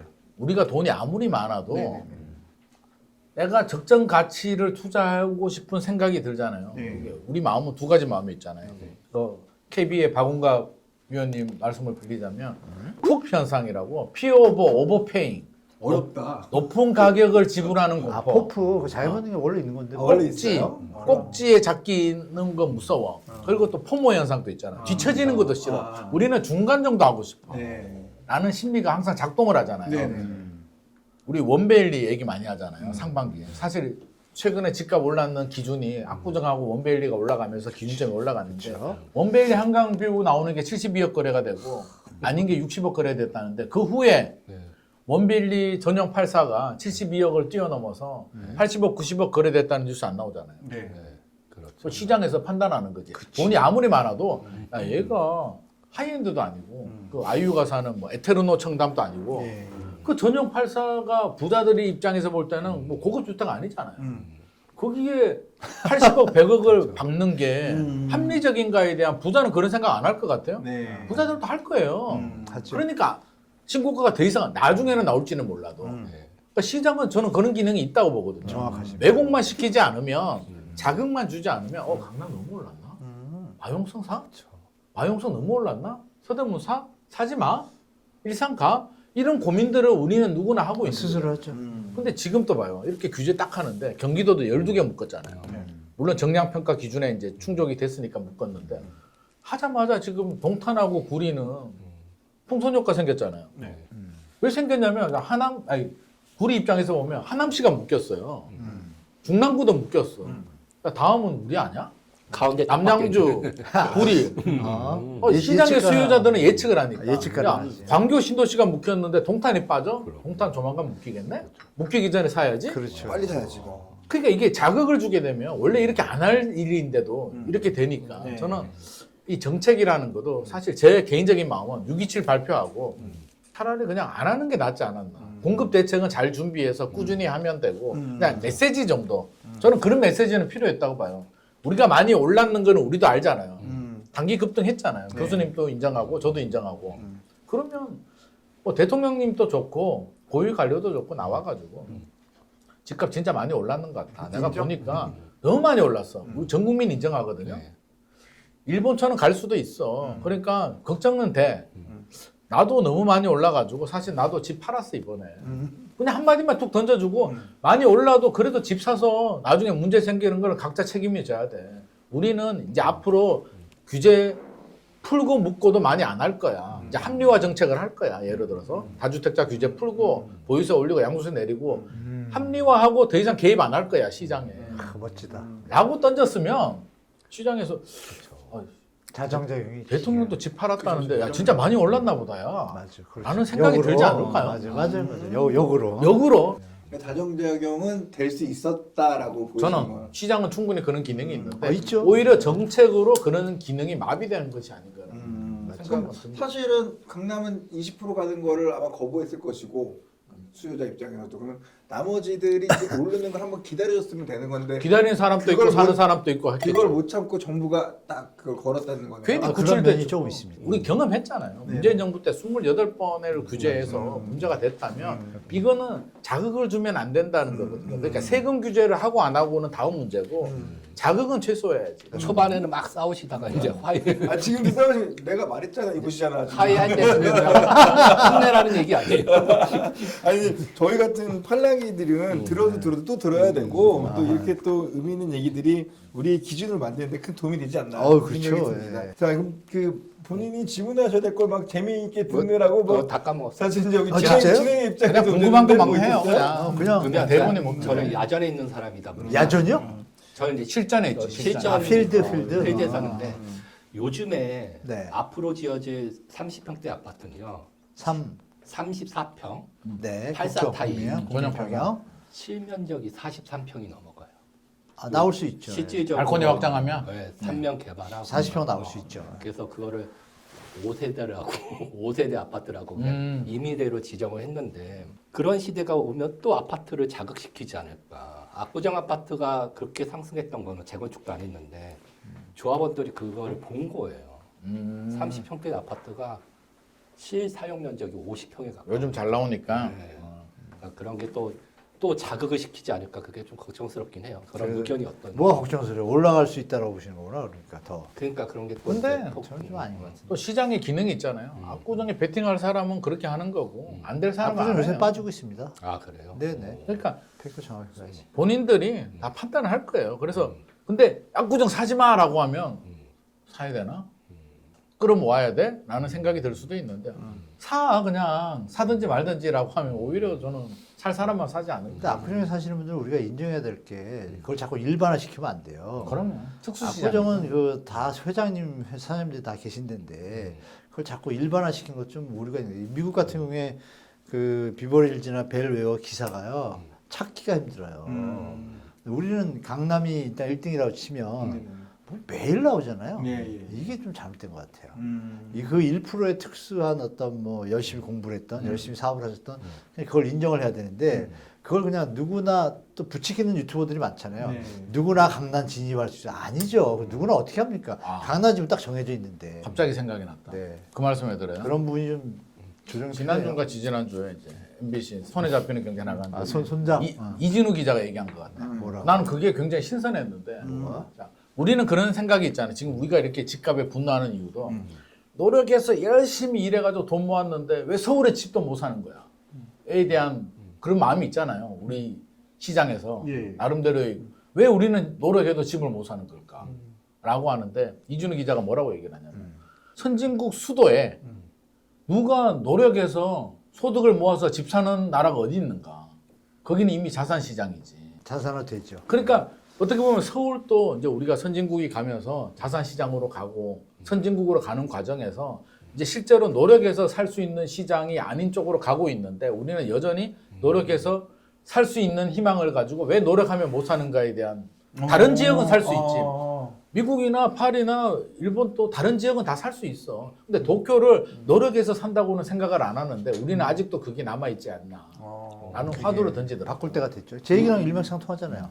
그러니까 이거는 그 특수 계층에 대해서 그러니까. 우리가 인정을 해야지. 압구정은 아까 말씀하셨죠. 일반화 시켜가지고 자꾸 그런 걸 우리가 노력하면 펌핑하는 분들이 너무 압구정 많아요. 반포 갈 수 있어. 자꾸 그거는 그 사업을 얘기는 잘하든지 아닌데도 코인이 대박이 나든지. 좀 우울하긴 하네요. 근데 아니 오히려 사실은 좀 이게 현실이지. 자본심이 받아들여야지. 생겨질 수도 있을 것 같아요. 우리나라 시장의 주택 가격은 세계 경쟁력으로 봤을 때는 관심도가 떨어졌을 텐데 그렇게 인정받으면 전 세계적인 어떤 그러니까 도시 이제 경쟁에서 또 이겨냈나요? 저는 이거는 뭐 앵커일 과도기적인 수도 문제 있겠네요. 아닐까. 10년, 20년 지나면 지금 어. 같은 이런 사회 현상은 또 다른 방향으로 가지 않을까라는 생각도 들어요. 그럼 압구정은 좀 그런 시장 아닐까. 그럼 특수시장. 압구정 같은 게 더 잘 되고 더 비싸져서 압구정은 더 비싸질 미국도 수도 관심 있죠. 갖고 일본 사람도 관심 근데 갖고 압구정은 더 비싸질 수도 있죠. 글로벌 대한민국에서 자산 넘버원 지역이니까.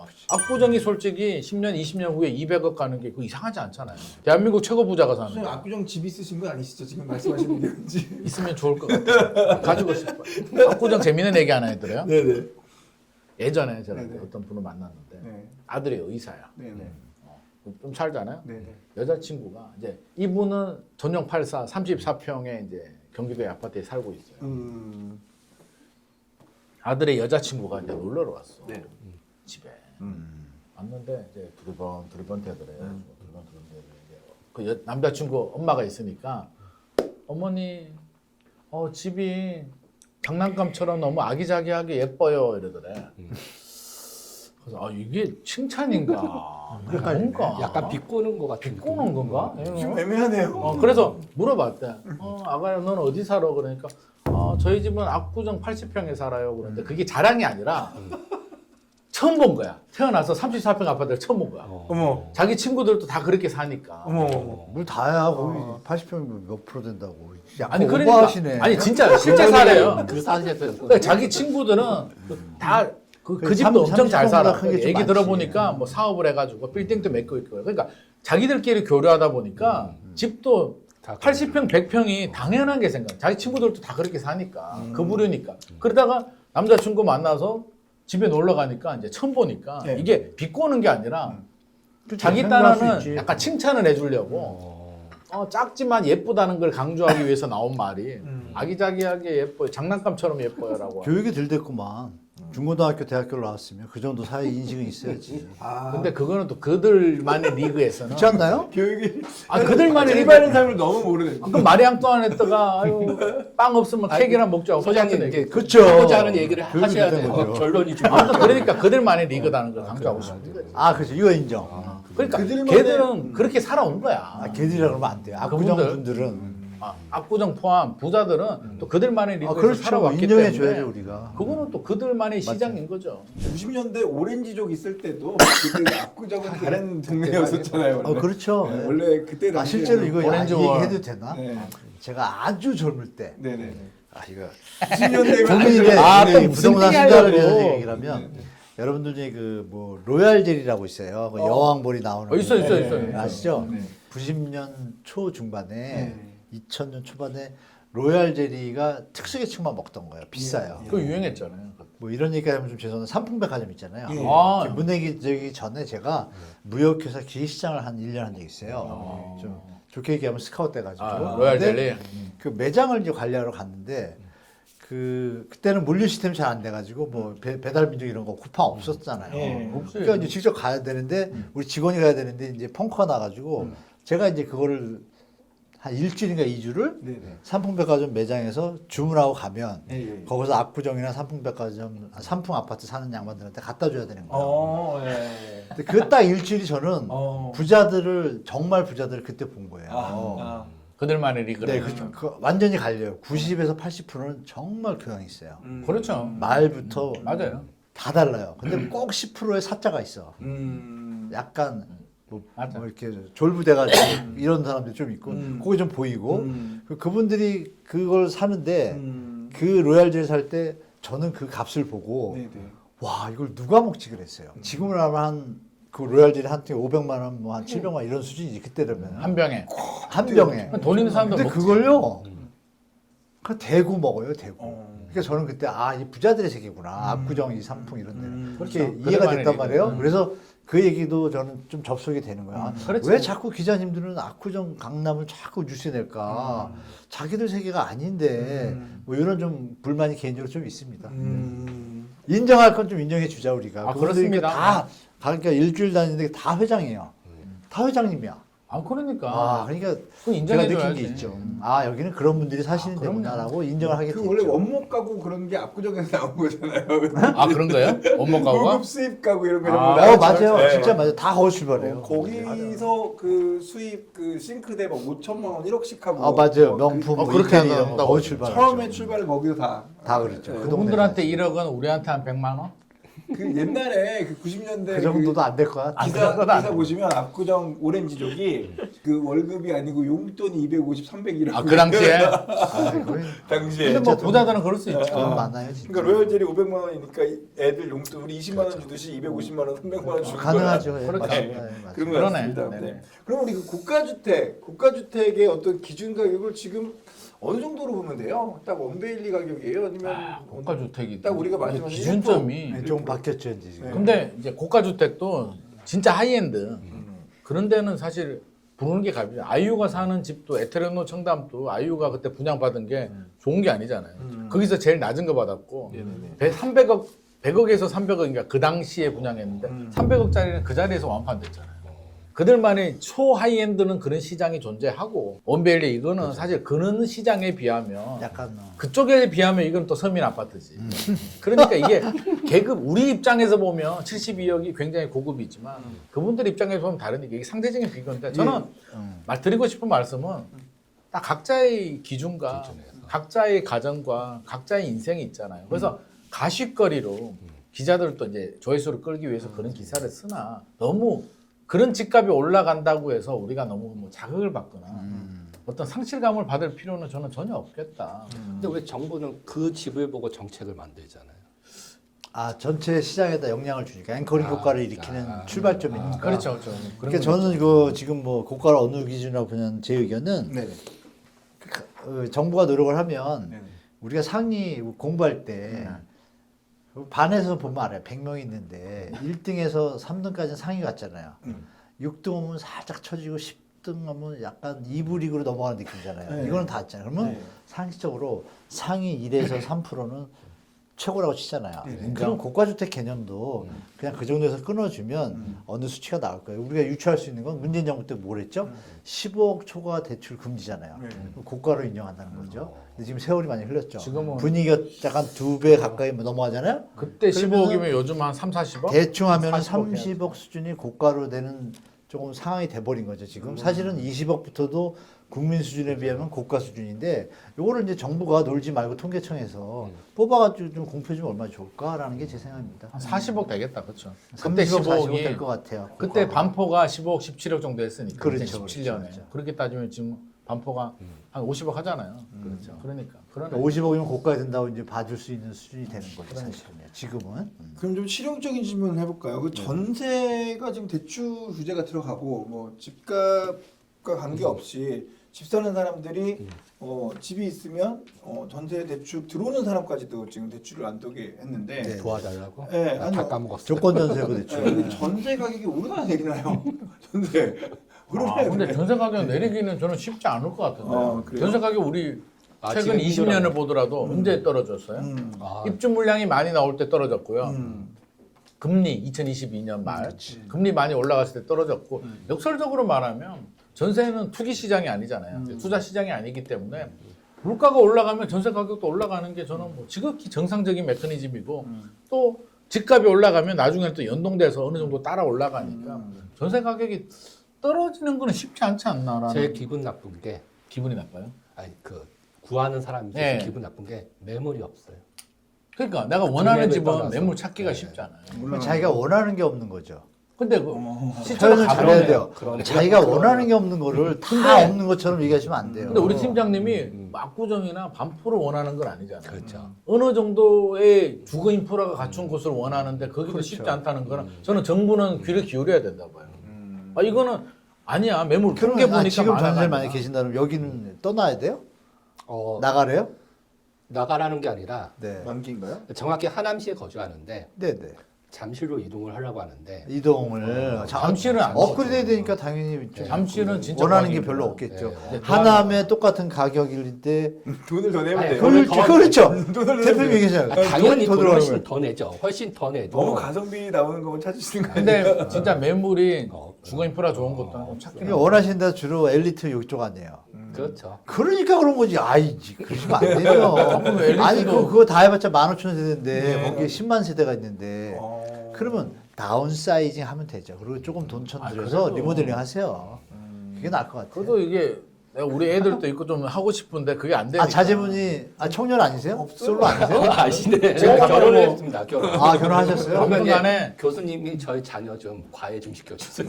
갑자기 이제 가요까지 나옵니다. 교육 아무튼간에 때문에 넘어가는 거여서 아 교육 문제 때문에 하시는구나. 아이를 낳아야 되니까. 무슨 아무튼 뭐야? 전- 아니요, 전세는- 강전파라고 있잖아요. 강남 전세파. 아니 아까부터 계속 도와달라 그러잖아요. 전세도 어떻게 아무튼 해야 되냐, 전세는 나 집은 신경 좀 어떻게 써야 해야 되냐고 된다. 막 그러니까. 정부가 아, 예. 내버려둘 문제는 아닌 거 아 같다. 전세 가격은 한남에서 넘어가기에는 조금 아니, 부담이 매물도 저는- 귀하고 내년에 입주 물량이 안 나오니까. 주거형 부동산을 아니, 투자하는 안 사람은 나옵니다. 아니어서 해서 이제 월세살이를 하는데 확실히 과거에 비해서는 구하기가 너무 힘들어요. 그러니까 그건 힘들어진 건 맞아요. 맞다니까요. 어딜 가도. 그래서 이런 목소리도 저는 귀를 기울여야 되고 그건 맞아요. 그러니까 실거주 요건도 저는 그러니까 이 취지는 충분히 이해해요. 내가 거주하는 집을 사고 해야 되는 건 맞는데 현상은 우리 올림픽파크 포레온도 그렇듯이 굳이 거주하지 않아야 되는 사람인데 그 규제 때문에 거주를 그러니까 이게 해야 되니까. 증명하는 게요. 이제 하남에 계시다가 강남으로 오시려는 분이 많으니까 매물이 없을 거 아니에요. 전세가 맞는 게. 그러면 선생님 말대로 선호 지역 뭐 똑같아지는 거야. 제가 계속 말하는 대단지 선호 지역은 전세 강세가 계속 이어질 수밖에 없는 거예요. 그거 어떻게 영원히 제가 볼 때. 영원이에요? 예. 근데 나머지는 좀 심하게 얘기하면 널널하다라고 구도심이나 제가 뭐 이런데? 말씀드릴게요. 구도심이 아니라 송파에서도 조금만 이면도로 한번 들러가거나 이러면 아파트요? 많습니다. 셌습니다. 그러면은 지금 이제 집을 사려는 사람들이 약간 주춤하고 있긴 한데 그럼에도 불구하고 어쩔 수 없이 지금 사야 되는 사람들도 있잖아요. 그쵸. 사기 싫은데도 사야 되는 사람들. 이 사람 사야 돼요? 아니면 기다려야 돼요? 사실 이런 얘기 듣고 싶잖아요. 근데 뭐그 그러네. 왜 냈는지 제일 중요한 이게 얘기. 필요한 사실 정책이 뭐 개인의 판단의 문제인데 이제 교수님하고 저하고 생각이 좀 다를 수도 있는데 저는 그냥 살 사람은 사라고 합니다. 같은데 항상. 생각은? 그래요? 어. 항상 저스트두잇인데 이제 전제 조건이 있죠. 내 나이 작은 범위 내에서 감당할 수 있는 대출을 받아서 사는데 저는 떨어질 때 집 사라는 거는 개인적으로 좀 반대예요. 왜냐하면 해보니까 못 사겠더라고. 떨어지면 언제 떨어질지도 막상 모르겠고 떨어지면. 이게 바닥이 언제인지도 모르겠고요. 10억이 9억 기다려. 8억 기다려. 7억까지 왔어. 네. 사야 되는데 네. 6억 갈 것 같고 네. 기다리니까 또 8억 가대? 예. 7억 갈 때 살 걸 그랬나? 기다려봐 또 떨어질 거야? 9억 가더라고. 하니까 10억 넘어버리더라고. 그래서 이런 과정이 반복이 되다 보니 아마 90% 이상의 사람들은 저처럼 똑같이 할 거예요. 그러니까 저는 정 떨어질 때 사고 싶다면 진짜로 나는 지금 가격엔 진짜 사기 싫어. 떨어져. 그러면 7억 아파트가 10억까지 올랐어요. 그러면 7억까지 갈 때까지 기다리지 말고 네. 9억이나 8억 5천까지 내려오면 나 무조건 살 거야. 예. 아무리 분위기 안 좋아도 예. 주식처럼 예. 딱 걸어두는 게 좋을 것 같아요. 그러니까 예. 부동산한테도 얘기하고 전제 조건은 있어요. 한 10년 정도 실거주 하실 분들은 지금 사도 된다. 왜?